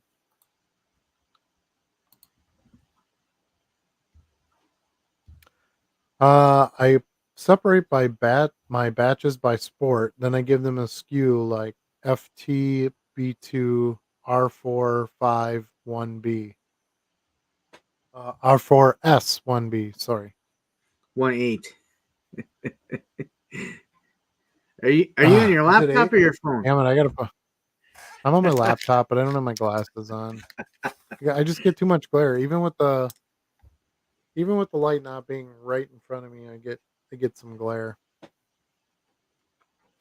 Okay. FT B2 R4 S18. Is all of that on? That's not all one SKU, is it? Yeah. He explains No, it, I I think, couldn't do in that. his next one. Okay, that tells me the football card is in box 2, fourth row, tab S, and was the 18th card in line when it was listed. Do not go that far down the line. I just go, it's in this bag. So, but yeah, I mean, if that works for you, that's great. That's like, okay, this box, then this tab. The spot where it's in line, do you actually have them like kept in kept in line that way? And that's going to change. Like if you sell the 17th card in that tab, now the next card Good you sell point. would be in the 17th. You know what I mean? That would change every time you sell a card. So yeah, I couldn't do that. Basically, I just sell out of that bag until I get down to like 3 or 4 cards, which this has happened quite a bit. When I get down to just a few cards left, I just assign them to a new bag, and that does a couple things for me. Keeps me from having these little skinny bags of cards, and it allows me to double check. I want to make sure those cards are actually listed. Maybe they haven't sold because the listing is wrong, or something. It's not there anymore, or whatever the case may be. Or I thought I only had 2 and I ended up having 3 copies in there or something like that. So I Yeah. take those cards, I look them up, make sure they look good, assign them a SKU for whatever is the current bag I'm working on, stick them in that bag, move on to new cards that I list. So pretty slick to keep it moving forward too. Yeah, this is literally my process. This is a bag I'm filling right now full of listed cards. I'm not done yet. Haven't even marked it yet. But everything I'm listing today goes into this until this bag is full. Once it's full, put a piece of tape on it with a little folded tab on top so I can pull it out of the box easy and read it. 10-1-24. If I have more than one bag for the day, 10-1-24B. That's it. That's all I do. Mhm. Yeah, and that's kinda how I do it too. I don't make the tab, I just because I have the drawers so I can pull them right out, Yeah. um but same thing, I do the date and then he does by letters, I just do by numbers. So it's date, and then if I have another bag, it's bag 2, and then if I have another bag, it's bag 3. Um, So then, like, this is so just recently listed stuff. I got the tabs right there. As I glance down at it, I just grab the one I need and good to go. and I don't need to tell it to tell me what drawer it's in because they're by dates, I have a general idea of where the date Yeah, is, in each drawer. You kinda memorize your inventory a little bit no matter what just because 'cause you're in it all the time. And because it's by date, I can simply just go through, quickly scan through the dates and go, "Okay, September 8th. Well, this is April, so obviously I need to go down," it's in such a logical order that doesn't take very long to. Because 'cause you'll see that sometimes when I do the videos too, where I'll open a drawer, I'll be like, "Oops, not that drawer," and then pull yeah, this drawer open. Okay, yep, the bag's in here. But pretty quick to skip around. Minis and stickers go in a penny sleeve. Yes, I do that too, yeah, but they're still annoying. Like if my point was if you have them all just stacked in a tab where there's nothing really holding them in place, like if you were to bag them, you could potentially have that sticker or mini or whatever kind of sliding yeah, around in there and getting into some bad spots. Because I've had that happen myself before I did the bags. yeah. Now the And I bags even do cost sometimes, money.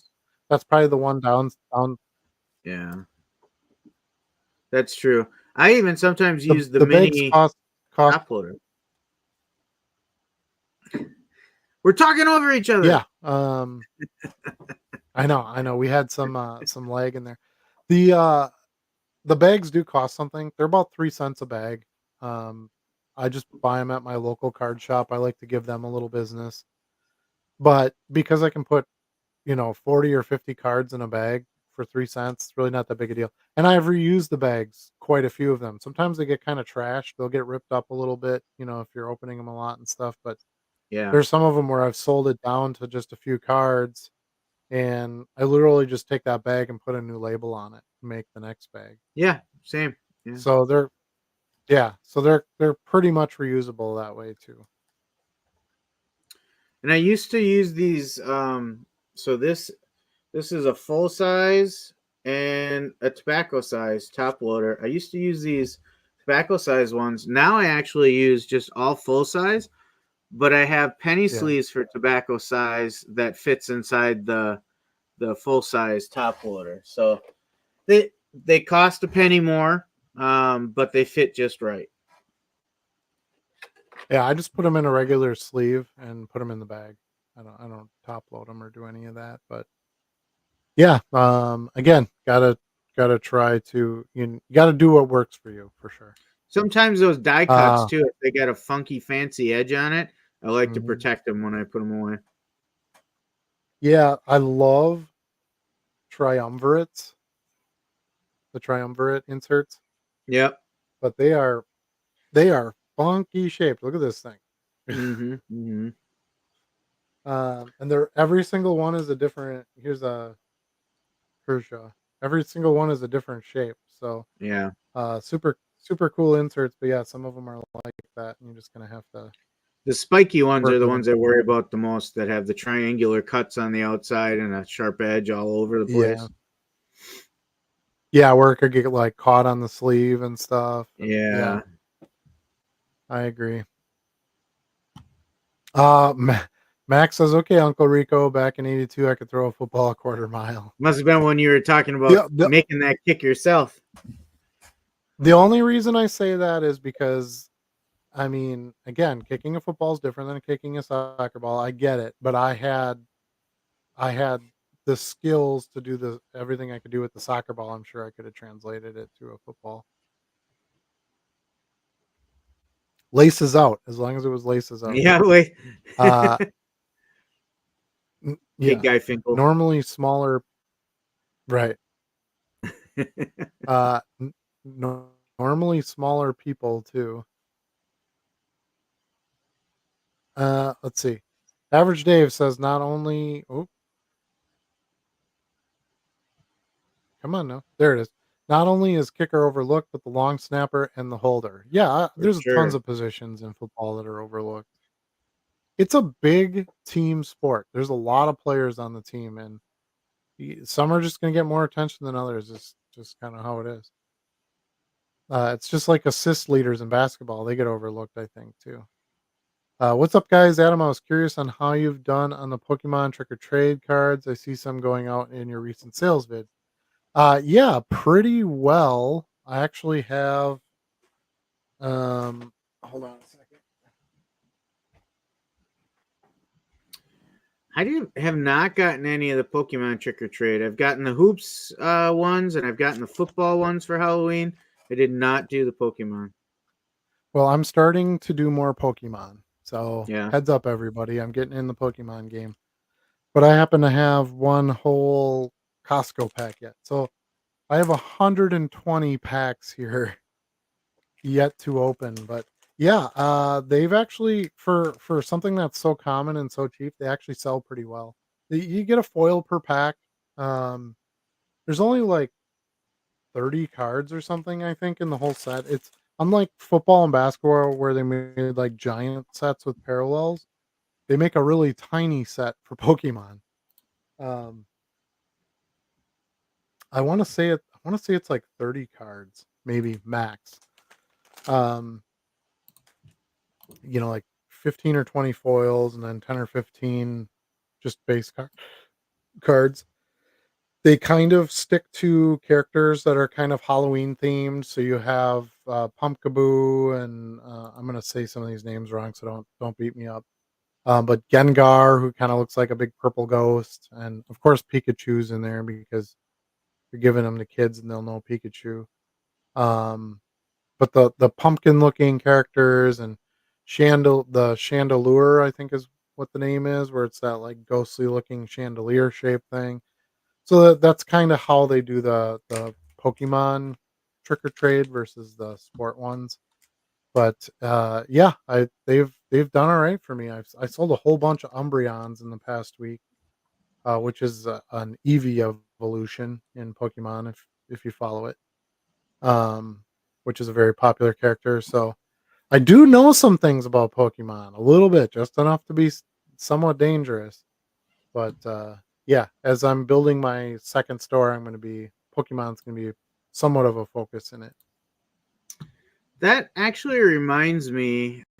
So I had a buyer message me about a hoops haunted hoops, right? That I sold, the Steph Curry haunted hoops, and that order hasn't delivered yet. It shipped on like the 4th, and it's very interesting. This went ground advantage, but look at this tracking.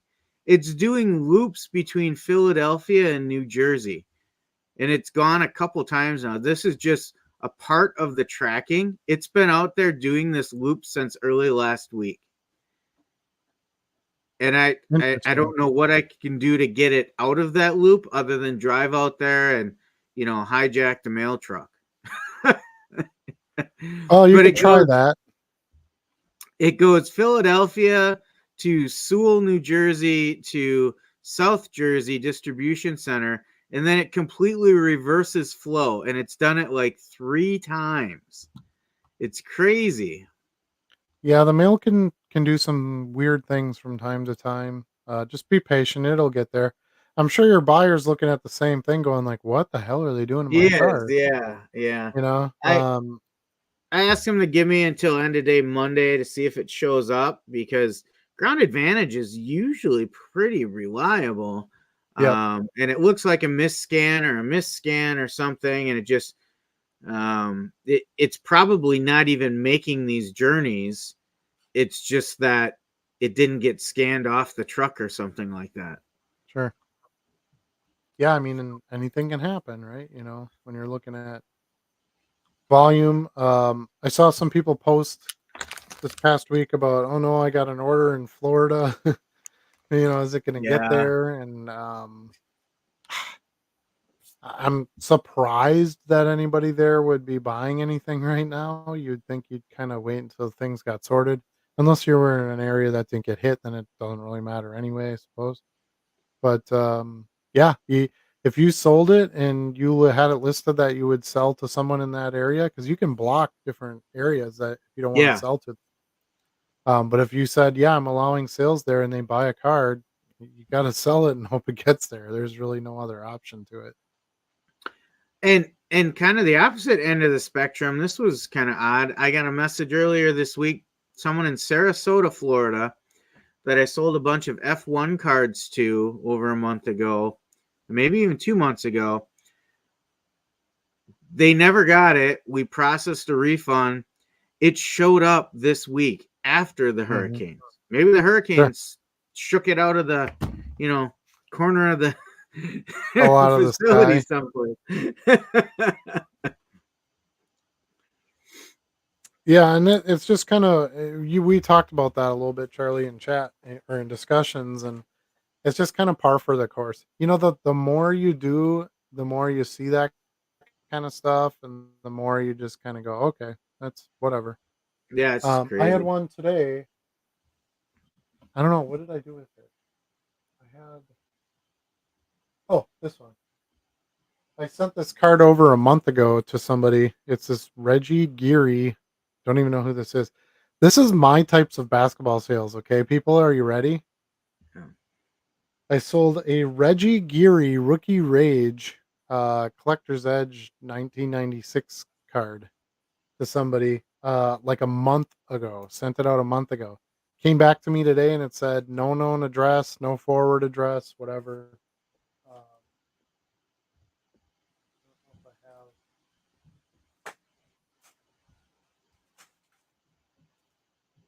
I can't remember if I still have the envelope down here or not with the sticker on it. But anyway, it says something. It says something to that effect of, couldn't deliver it, no forwarding address, no known whatever. So, okay, I'll relist it. What else are you gonna do with it? So sometimes you kind of get the freebie where it comes back to you and you can resell it too.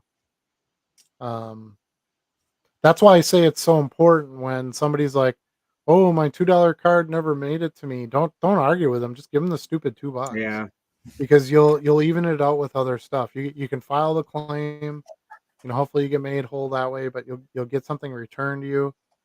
When I was doing a lot more international shipping with my other business, I had a package I sent to France. I want to say this is like probably good 3 years ago now. I sent it to France in January of that year, like right after the first of the year. I got it back in November. So what is that? 11 months later? 10 months Yeah. later? That's crazy. Where the hell was it for 10 months, you know? It was sitting on a Um, shipping container in a port because the ports were so backed up. who knows? Who knows? Yeah, this wasn't during COVID or anything like that. All the other mail that I sent was moving just fine. It was just this package. And yeah, I was happy I got it back because it was like almost $100 order, and I had to refund the customer. So, and that was not a card sale, so there was no PIP claim, there was no, Oh yeah. it was international, so I didn't insure it because it would have cost me like 40 bucks for insurance, which isn't worth it on a $100 package.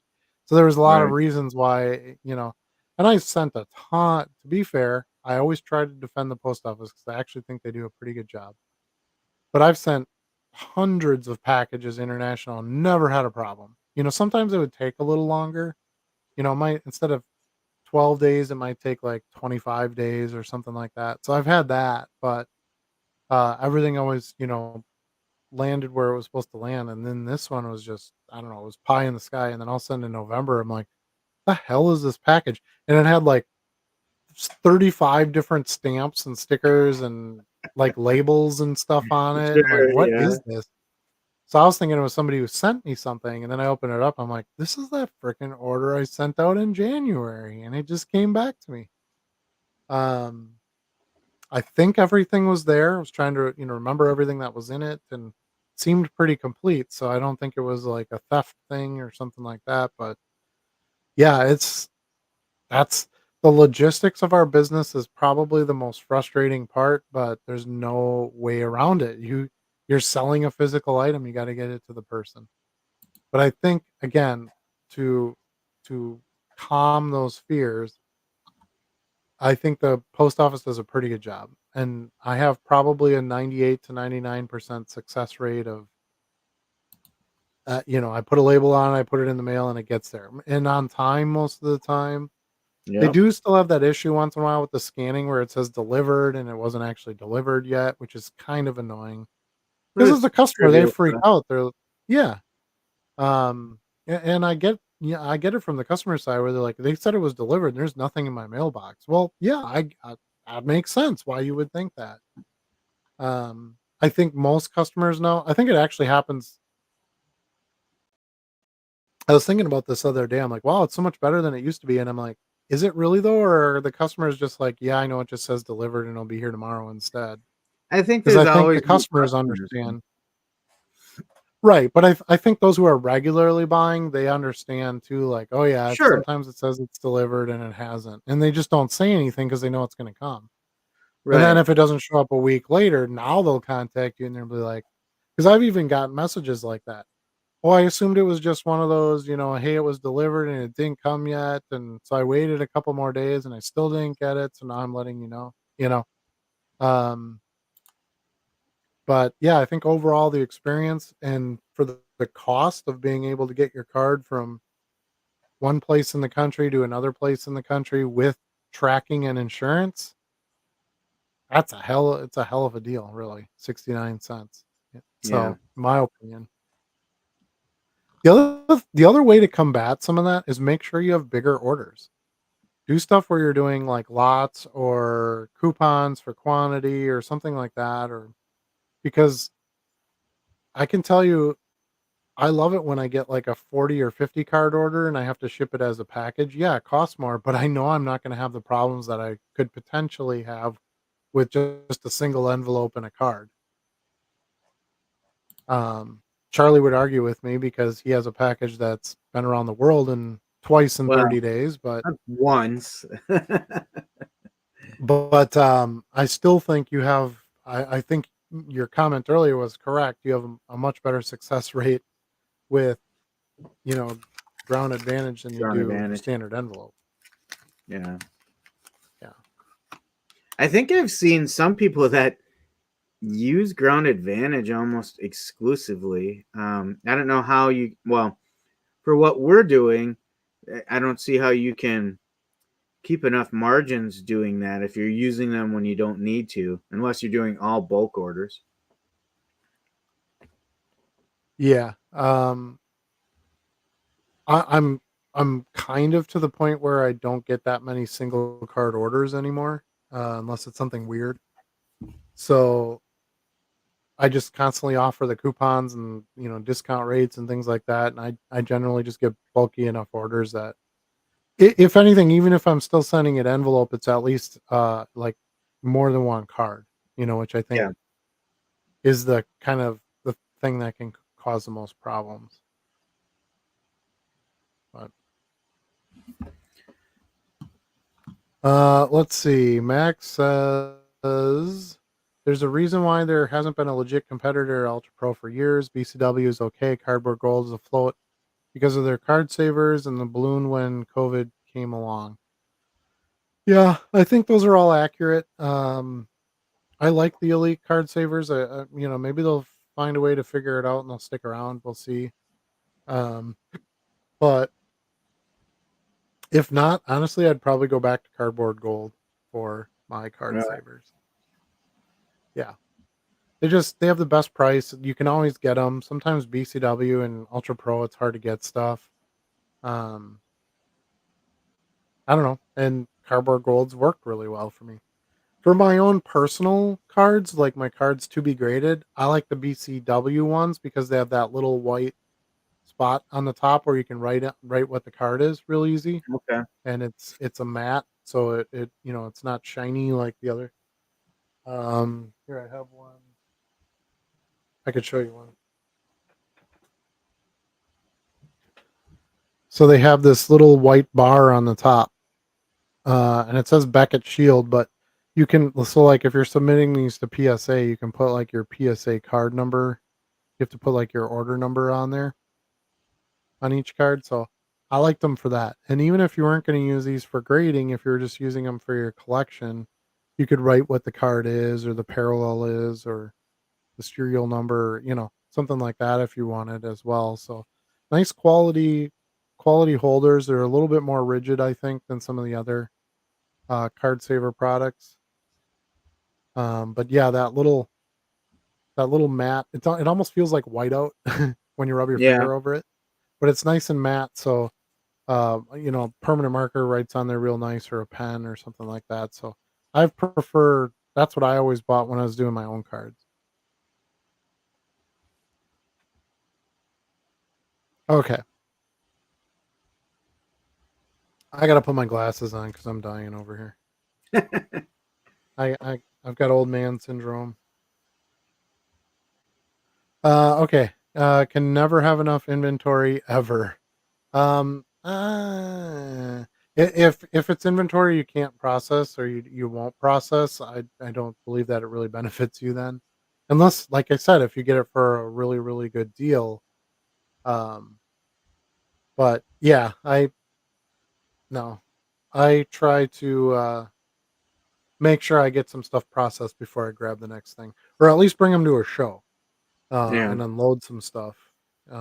Which I know, Max, you do a ton of shows, but if you're just doing online sales, I think you can get bogged down pretty quick. And I'm not like a huge bulk buyer. I don't buy a lot of 30, 40,000 card deals at a time. It's pretty rare. But when I do, even doing this full time, it takes me a while to get through all of it, even with sales and everything. But I think you're right because the main thing is I'm never just processing out of those. I'm still picking up some other individual stuff as it makes sense. So I'm processing, and usually when I'm doing that, I'm buying, like I said, players who are specifically hot or the sport is in season or something like that. Well, I don't want those to sit. I want those to get listed right away, and then some of my other bulk stuff sits for a bit until I have more time. But that's the beauty of vintage, dude. When you buy vintage, you can let it sit forever because it's already old. It doesn't matter, Good and point. everything's scannable and it's identified right away. It's very rarely misidentified. Although lately I've been scanning in some more football vintage, and it's coming up as like the Coca-Cola version of Tops or the Mexican version. I'm like, no, it's not a goddamn Mexican card. It's a US Tops card. Go when in doubt, little AI system, go with the card that's more common. You know what I mean? Pick the US Tops Give him version, which that is most feedback. likely is. Yeah, there's no Spanish on the card. That should clue you in, but yeah, anyway. Um and what's funny is usually I'm scanning in cards from the same set. So let's say I scan 30 cards in from the same set, and like 5 of them will say Mexican. And I'm like, well, Mm. the other 25 you knew were United. What made Yeah, these it makes no Mexican sense. versus the other 25? Yeah, it's odd. It is odd.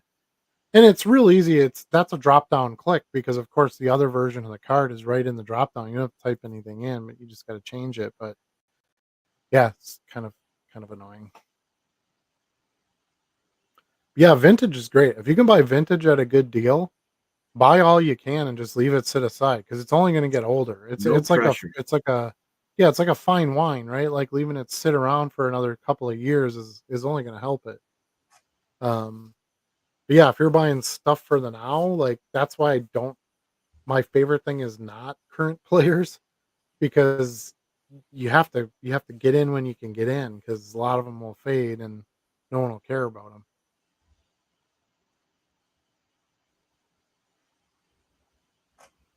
Uh, MI3 says true max, but my apartment keeps getting smaller. Yeah.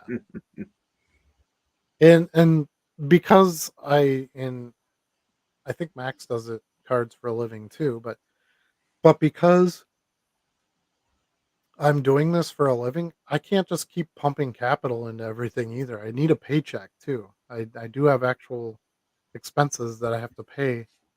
I need an income. I have to pay myself out of the business. So um yeah, I can't just, oh, I got $10,000. I'll buy $10,000 in cards today. Well, my mortgage company would disagree with that one. So, um, yeah, that changes things a bit too, depending on what Yeah. position you're in. Cardboard Gold has a case of penny sleeves for 62.50. Eh, that's not too bad. Like I said, I know I got in on some kind of fancy deal they had at the time, and it's $55 a case. That's why I bought it. But you're splitting hairs, okay? So if you're getting it for, what, it's costing you $7 more than it cost me for 10,000 sleeves. That's like, dude, 0.007 of a penny.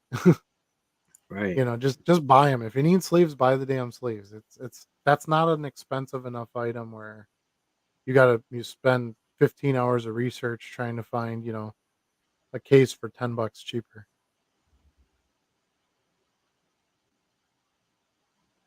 Let's see. Sure you will. Can still find anybody in dime boxes. Yep.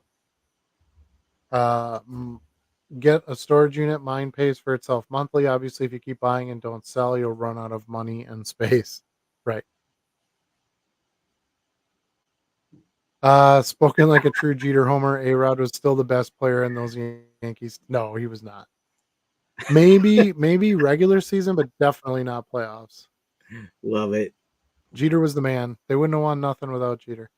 What do you guys think about those new Donruss boxes? Those oversized downtowns are going for so much. We did talk about those a little bit earlier. They are going for a lot because they're new. They will not continue to do that. A lot of people do not like oversized cards. I think a lot of the flippers were getting in and buying them, thinking, "Oh, if I can get the little downtown and it's cost me $1,000 for this rookie, and I can get the oversized one for $200, that's a good deal." But your market is going to be small on those, and you have to remember you get one in every box. I literally watched a guy today rip 28 of those boxes. So he has 28 of these giant downtowns. I mean, he was getting doubles. He had more than one downtown of a player. Like that's just too much bulk That's for too those much prices to downtown. sustain. Too much downtown. I was thinking about it, and like, if you figure the best one is probably Jaden Daniels right now, and if that's going for like 250 or 300 right now, I'm guessing that'll drop somewhere to like 60 to $75, which is still more than the box. So I still think the Yeah. box has good value, which is why I plan to buy some. But those oversized cards, like oversized cards, aren't new. Okay, I have a stack of them back here and a binder full of them, and they do sell. I do get buyers for them, but they put box toppers and jumbo cards, and they did all that in the '90s when everything was hot. And They did. they're none of them have really stuck around as big value Exhibit pieces. A. Right, the finest, yeah. Yep. What is that, 94 something like that? Yeah, 94 Topps Finest, oversized Jeremy Burnett's. Yeah, Here's a whole stack of oversized cards right here. Yeah. I got this silk. These were kind of cool. The silk foldouts, like they did in the old tobacco sets where they did the silk Yeah. card. Um, here's a whole little set of oversized Jordan cards. I'm not going to take them all out. I don't feel like it. Here's a Tunnel Vision Stadium Club. Obviously, a lot of these are going to be Favre. Here's a big Tops card. Um, let's see, what else do I have here? These cool Super Bowl die cut ones with Reggie White. Those were kind of neat for a bigger card. I have Valentine's. Remember the NFL Valentines? I don't remember those. Dude, these are funny. These all say Happy Valentine's Day on it, but there was one year where it was like, you threw a touchdown to my heart and like crap like that. They were great. Here it is. Here's, ironically enough, I have the other ones too. Here's the ones where they have the different sayings on them. So the Drew Bledsoe one says, "You've got super style." I don't know if you can see that on there at all. No, not quite. The Favre says, "You're hard to beat." Um, the Mark Brunell one says, "You score points for being terrific." That's what that one says right there. Mark Brunell. Mark Brunell. Then there's a John Elway one. "Wow, you're awesome." Look at that. "Wow, you're awesome." Pretty cool, huh? Dan Marino says, "You're tough." And Jerry Rice says, "I'm too good to say anything to any of you." And there's just no words on his. Look at that. So What are you eating, this one Jerry? has, this Rice. is like, well, a lot of Valentines back in the day came with like a blank one, right? So you could just write your own message on it. So you didn't have to go with one of the cheese ball ones. Yeah. But yeah, here's a giant Arenado out of one of the super boxes. I have a big Soto card for that too. Um, here's a Barry Sanders Pacific. Here's a Frank Sanders. And right along the lines of Charlie, here's a giant Topps Finest, Dan Marino. Yeah. And remember Tall Boys when they made these game day cards? Yeah. There's those. Here's a real big flashback. This is from 93 Donruss. Do you remember these? These giant elite cards? Yeah, I don't remember those ones. Uh-huh. And they were numbered out of 5,000. You can see the 5,000 on the top there. And then you could get auto versions of those too. So you could pull an auto. Okay. I believe those were doc box tops in Leaf, because Leaf and Donruss were um, all together at one point. Right. This is my favorite one though, the giant Messi. Oh, okay. Nice. Who doesn't want a giant Messi in their collection? Anyway, my point is, big cards are not new, but they are not generally good sellers. Most people don't want them. They're they're also kind of a pain to ship. You have to put them in a Yeah. big top load kind of thing. Like I just sold that poster out of my Sports Illustrated for Kids issue. I spent 10 cents and bought a little plastic sleeve because I didn't have one. Any big ones left, so I bought that. And then I took a couple pieces of cardboard from a box and taped that around it and put it in a poly bag, and like they're kind of a pain in the butt compared to regular cards to deal with. The smaller ones, like that Barry Sanders one I showed you, those are great. I just put them in a 6x9 envelope and ship it Right. for 69 cents. But anytime you get above like the 9-inch size and things like that, yeah, like those super box ones for baseball, they're just too damn big. And I believe the downtowns are kind of like that too. They made them Somebody told me they were 5x7, but they look bigger than that. They Hmm. look more like the baseball size ones. Um, anyway, so to answer your actual question, I think the boxes are cool. We did talk about this earlier. I think they're a great idea to get people into cards that don't do cards. They'll get attracted by the big downtown. I think that if you got a big downtown of a player you like, I think it's awesome because you can actually display it and see it. Yeah. Um, but yeah, don't get drawn into buying like paying way over market or something because of the downtowns because they're not going to hold that value. There's no way.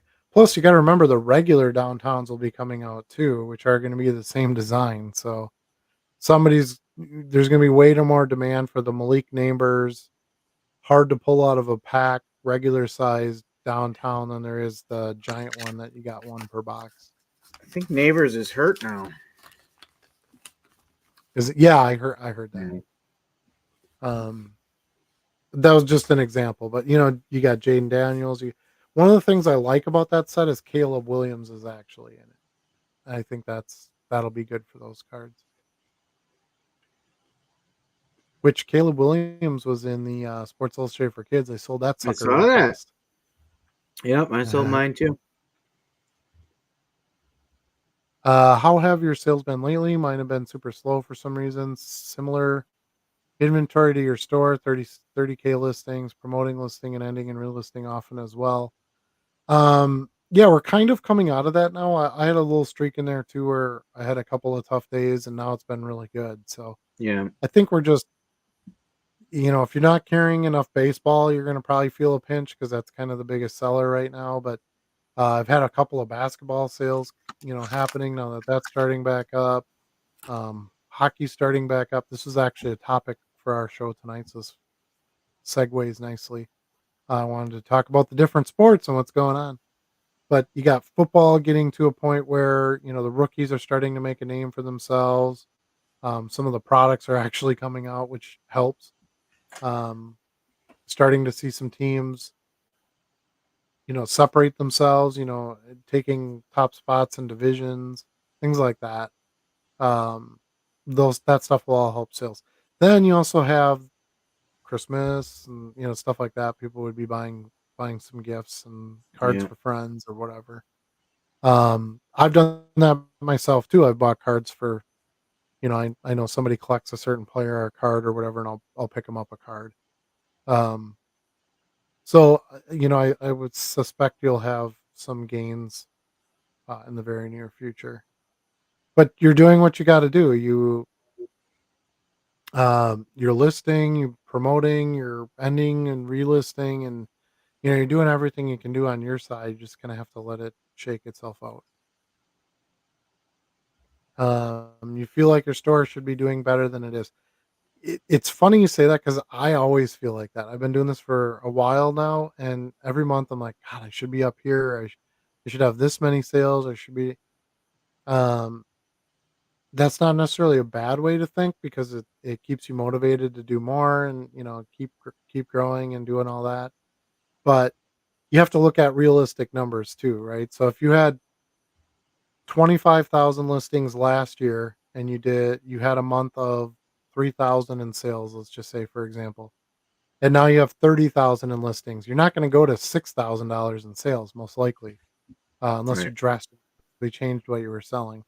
So if you had, 25,000 and now you have 30,000 and you were doing $3,000, you can expect to do like 3,500 maybe.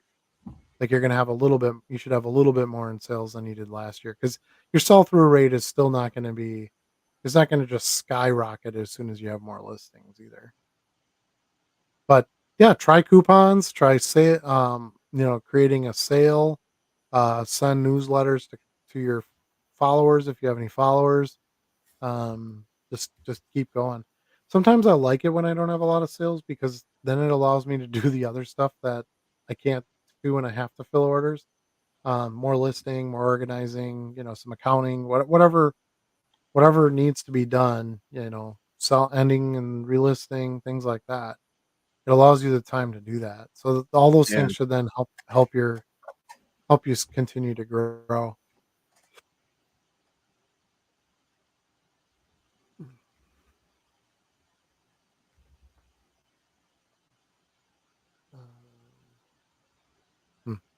Okay. Do you think Acuna is in the same spot this offseason as Otani was last offseason? So funny you mention that because I've been I know. selling more Acuna lately.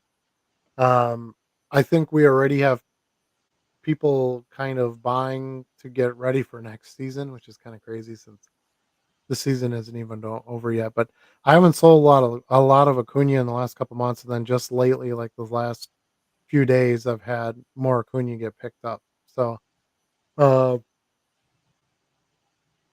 but that being said, no, he is not Otani. I'm sorry. I like Acuna too, but he is still just a hustling baseball player.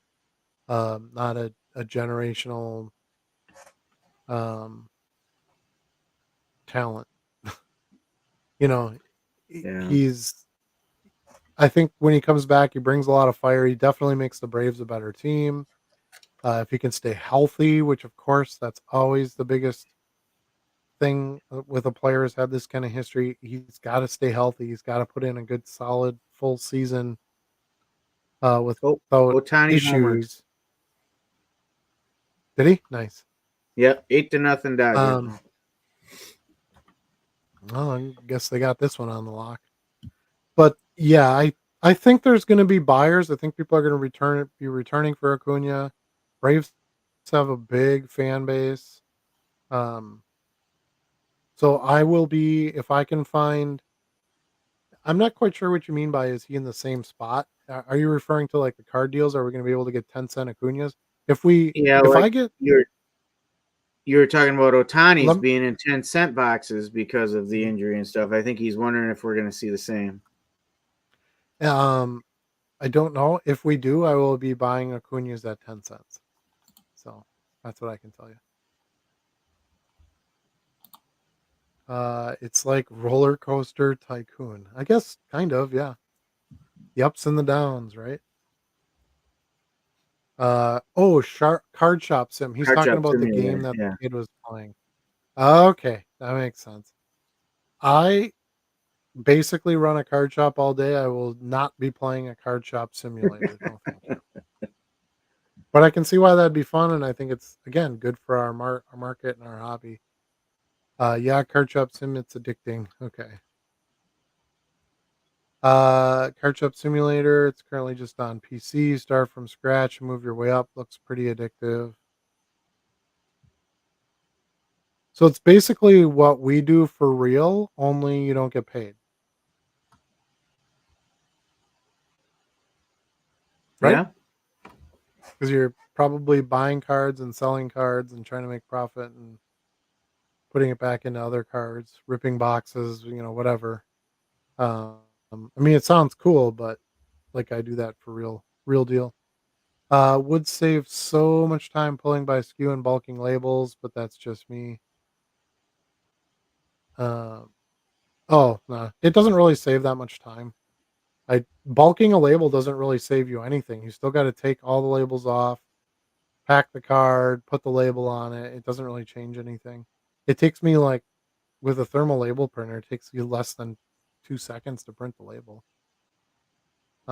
And I like the quality control. I make sure that I have those cards going to the right buyer in the right package. So for me, that has enough value that if it takes a little bit longer, I'm okay with that. Trying to deal with customer service after you made mistakes is way more time consuming.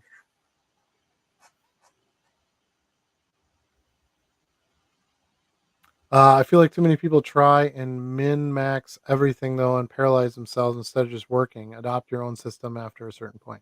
Yeah, exactly.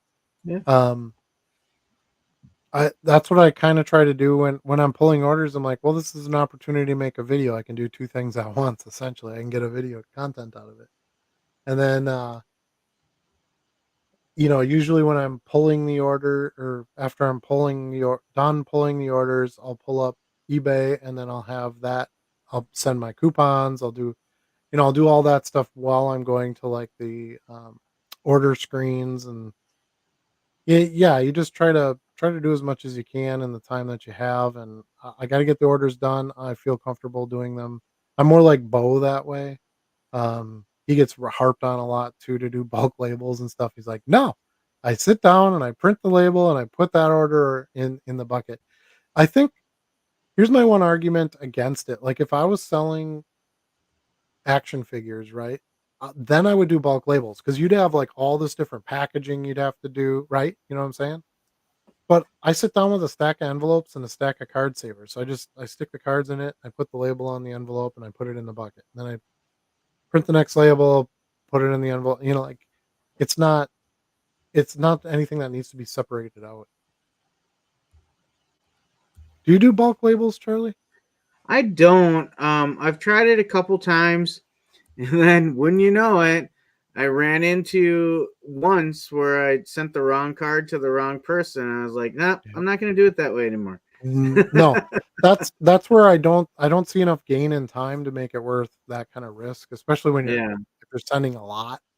And I like to pull up each order and double check it, make sure there isn't multiple orders that were missed either, because I've had that happen before. So I want to make sure, if this person placed 3 10 card orders, that I have all 30 cards in one package ready to go and the tracking number is correct on all three of them. Um, because I had that problem. Remember at the National, I had that problem where I had the wrong tracking number on yep, a big order, and I had to yep, go in and freaking change the tracking number on every single one of those things, and it was like 30 items or something. yep. Um, to me, that's just not where I do one order, it's done, and it's in my mail bin, and I move on to the next one. Joe is here. He says, "What's up, boys? Sorry for being late to the party." See, I told you at the beginning of the show, you guys hold us up every week. Um, we're gonna have to punish you somehow. I don't know. Maybe we'll have to start coming in late. How would you guys feel about that? Right, Charlie? Right. Let's see. Oh, I thought you were talking about now. Bring it. Uh, Haunted hoops are a pain in the butt to list using CDP as it never recognizes all the players and you have to input a lot of info. I've actually had better success with it identifying most of the players now, but it does not Yeah. identify the parallel very well. So there's a lot of Right. times where it'll say like orange and it's the green slime and I have to go in and change Mm, it to slime and it's um colorblind. yeah, but I'll tell you that's still better than doing them one by one like I had to do before they were in Card Dealer Pro. So uh I wouldn't put too much pressure on it right now. You still have some time to list basketball before a lot of the buying comes in. So just, do a batch here or there and get some out there and you'll be good. I kind of started with the stuff that I thought would sell better. So I did all the slimes first because they were the harder to get parallels. Um, then I did all the oranges and I kept them consistent that way. So I knew that every card that came up in Card Dealer Pro, it needed to be the orange one, the orange one, the orange one, the orange one. I wasn't looking at each one individually like, well, is this the slime or is this the, base or whatever? Um, yeah, it's definitely not perfect. It doesn't do the best job with that set. I would agree. But like I said, still better than trying to do each one all by yourself. Right. Typical postal service behavior. Yeah. I once mailed a basketball poster to a buyer in Indiana from Minnesota via UPS, and I took the scenic route visiting Idaho first. I'll tell you, all it takes is one wrong scan or one transfer to the wrong truck, and it's going in the wrong direction, and they're not gonna sort it out until it gets to the next location. So yeah, it that can definitely happen. They can travel. Let's see. Had a package RTS when a guy was having his stuff held. Nobody cares anymore. Everybody does a shitty job nowadays. I think there's just not that many people and a lot of volume, and I think it's really hard to care about one single piece of mail when you have 600,000 pieces of mail in front of you. Brandon is here. He says, for some reason, once I started using the blue box, At my post office, my success rate is probably in that 98, 99 as well. Handing off was probably 95%. Do not Yeah. work with the people at the post office. Don't ever do that.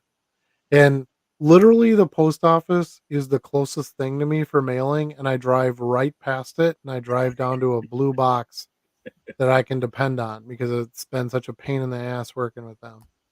So, yeah, you have to do what works for you. It it's not ideal for me, and sometimes if I have more stuff or packages once in a while, I'll just drop them off at the post office just because it's right there, but, yeah, I make that extra 3, 4-mile drive to a location. I know exactly when the box gets picked up, so I like that.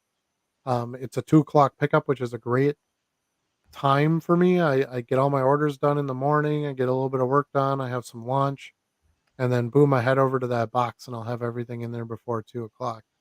So it works good for me. And you're right. I've never had anything, knock on wood, um, any issues dropping stuff off there, where as I have with the actual postal location. Eli is with us. He says, "Hey guys, do you think adding other NBA related items, jerseys, basketballs, action figures will have a negative effect on my store?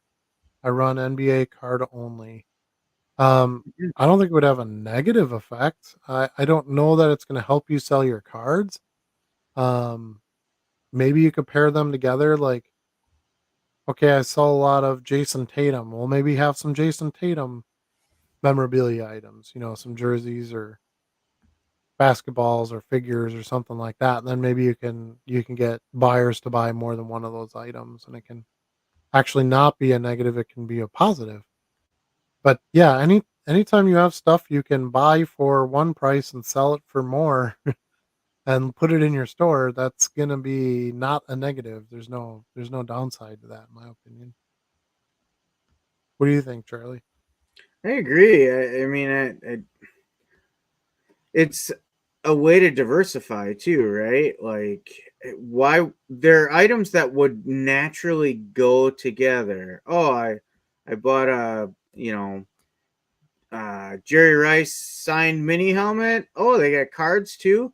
Let me see if I can get a couple of his cards too. Mhm. It just I think they naturally go together, so I think it's a good play.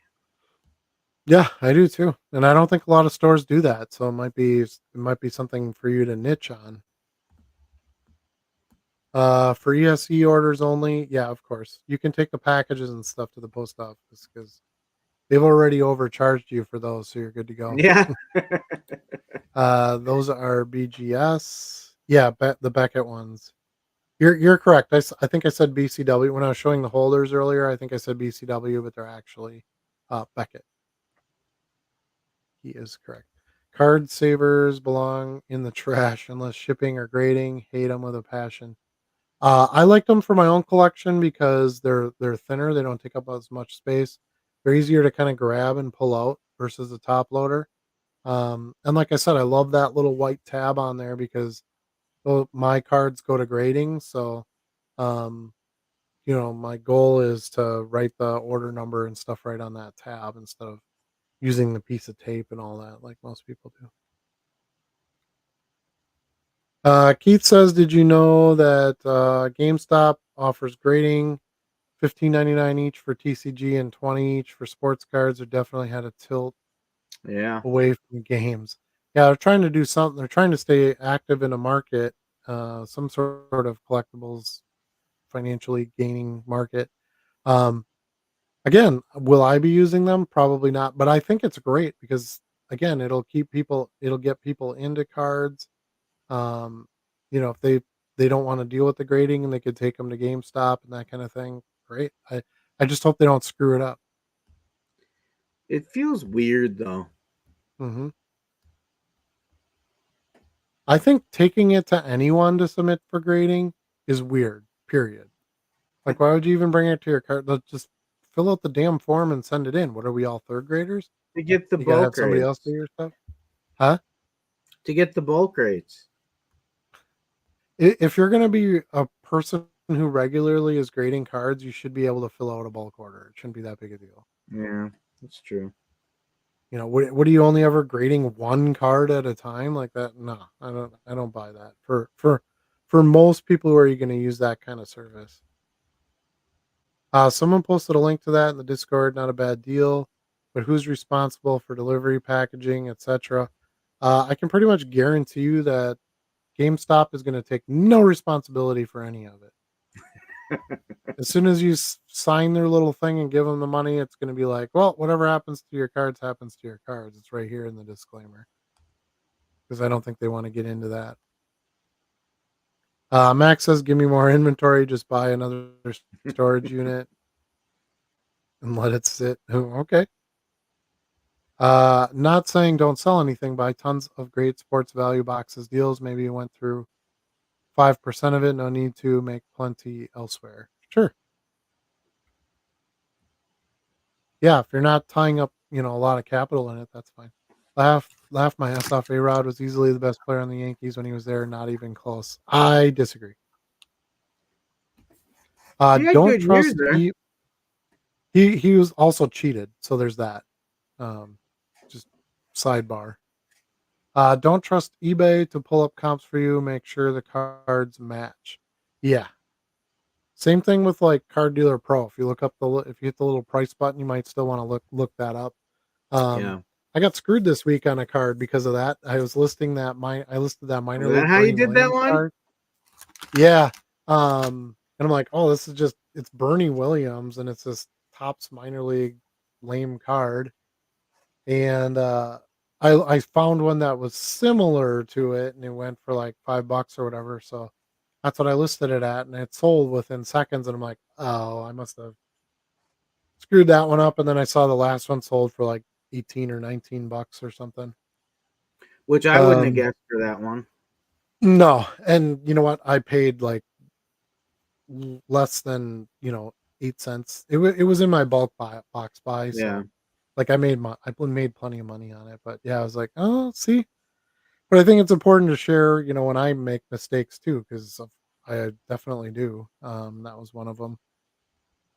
But within a couple hours, then I had a 5 cent card sell for $150. So I felt a little bit better about myself because I knew to look into those cards.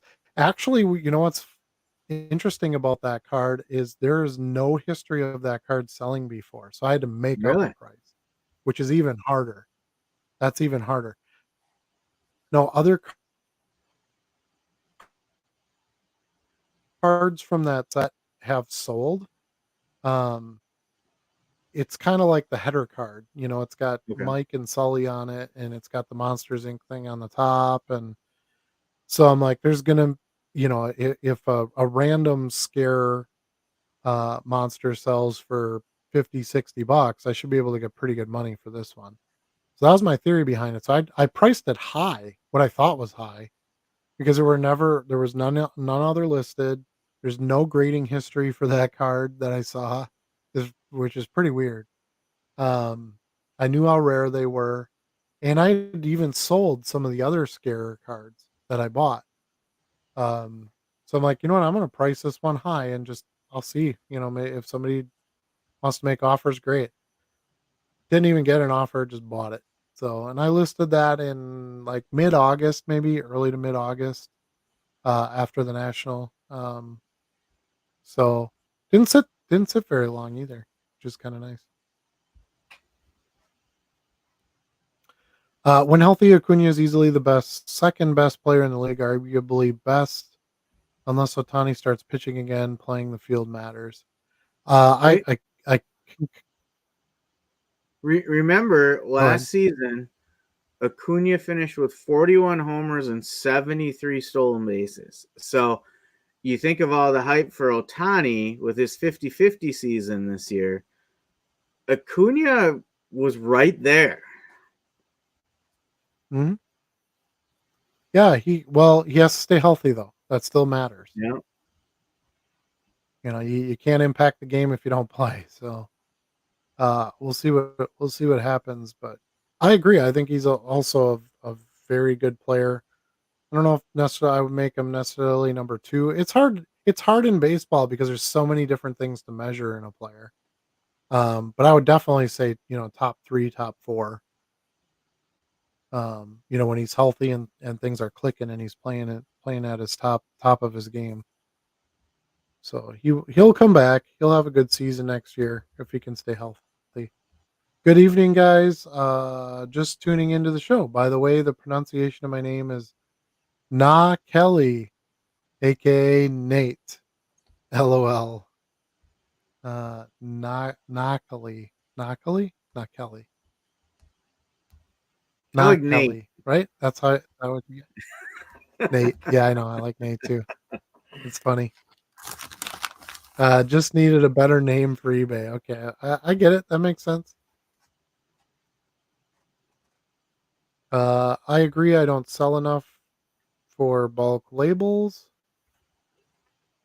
Got caught up watching the T Wolves and ALCS. Yeah, there's definitely sports on tonight, so we appreciate everybody, choosing us over whatever else is on. I'm sure you got it on in the background, but we appreciate you being here.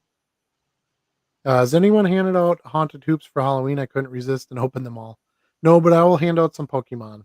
I don't really have like sports collecting kids in my neighborhood, but I have Pokemon kids. So I've been handing out Pokemon packs for a few years. So I'll be doing that again. Especially because they're so cheap. You get 120 packs for $30. It's actually cheaper for me to buy Pokemon cards and hand them out than it is candy. Yeah. So I bought 2 boxes, open and listed one. I know I won't get enough trick or treaters to give away the rest. Yeah, and I liked ripping the basketball boxes. I actually got good value out of them. I got good foil parallels and stuff, so I'd rather give those out. I pretty much know exactly what's in the uh, Pokemon packs, and there isn't like any big value cards that you can pull out of them or anything. So I'm happier to hand those out than hand out something with a bigger hit in it. Let's see. Group subs used to be great to save money. Now everybody is a group subber. Plenty of reasons to use a group sub other than volume. Yeah, I wouldn't. If I was going to submit cards, I would just do it myself. But yeah, I mean, obviously there's demand because people are doing it. Who's better than A Rod then? Please don't say Jeter. Jeter. I like this. I And he don't didn't have use to have this drugs. So there's discussion that too. tonight. That's fine. I'm not ashamed to say my position. Uh, so does Otani. I don't know what that means. Has to Oh, stay healthy. stay healthy. Yeah, yeah, Yeah. absolutely. Yeah. Now the cool part about for Otani is, yeah, he couldn't pitch, but he could still play. That's a big Yeah. advantage. He could still run and he could still hit. So, unfortunately for Acuna, it didn't work out that way for him. Definitely a generational player, though. Yeah. Yes. Yeah, Otani is definitely something special. I don't think anybody can deny it at this time. I remember when he was, first kind of coming out and getting big, and people were like, "Oh, he's fly by night. There's no way he's going to pitch and hit, and be successful at both." And blah blah blah. And they just kind of kept doing it, and then eventually people were like, "Okay, he's good." But Do yeah, you do you remember the size of the gap on my most recent liquidity list between Otani and number 2 on the list? mhm, yeah, It is it was huge. huge. Yeah, It's like 57,000 cards to like 17,000 cards. is Judge number 2? I believe so. Yeah. Um, I don't have any of those files open right now, of course. Let's see here. Anytime I list Uh, any Otani cards, they just sell right away. They do. Let's see. Baseball. Yeah, Judge was number 2. Trout still number 3. I sold a lot of Trout this week, Yeah. a Yeah, bunch. Nothing Otani spectacular, but over the last 3 weeks sold just shy of 58,000 cards, and then Judge came in at number 2 with yeah, 18,535. Like, there's such yep, a huge gap between 1 and mhm. 2. Yeah, Otani is he's special. Now, to be fair, you did this list right after he hit the 50-50, which True, is, true. you know, that was gonna spike some sales because he did something in baseball no one else has done, and that's an old game, so it's hard to those Yeah, situations don't come up much anymore. yeah. A lot of the previous lists, the gap was narrower. I'll give you that. Yeah. Yeah, so that doesn't surprise me at all. That's I kind of figured those numbers would be in there somewhere. I expect, Cunha to move up that list a bunch in the offseason. Um, I think I don't know. I have this feeling that Trout's gonna call it quits pretty soon, I think just so because too. he just he has so much long-term things he's gonna have to deal with now with that back. I think he's at some point, he's just his doctor's really gonna tell him, like, "Dude, you sorta gotta move on." He's not winning any World Series. He's not gonna win another MVP. He's past that prime state for that type of thing, in my opinion. Yeah, So I think, he's gonna be in the Hall of Fame. Like there he has some things nailed down where he could kind of let it go and um Acuna's it's brother unfortunate. is making a showing now. Yeah, I got some cards of his. I've sold a few. Um yeah, see how he does. I mean, if he's any talent Yeah, like his brother, he could have a nice career if he can stay healthy. Gotta stay healthy. That's the one downside to those super aggressive players like that. They're amazing to watch. They inject a lot of energy, and you want to be a part of it, and you want to cheer for them. It just puts them at greater risk yeah, to run into a freight train, and and all that's all it takes.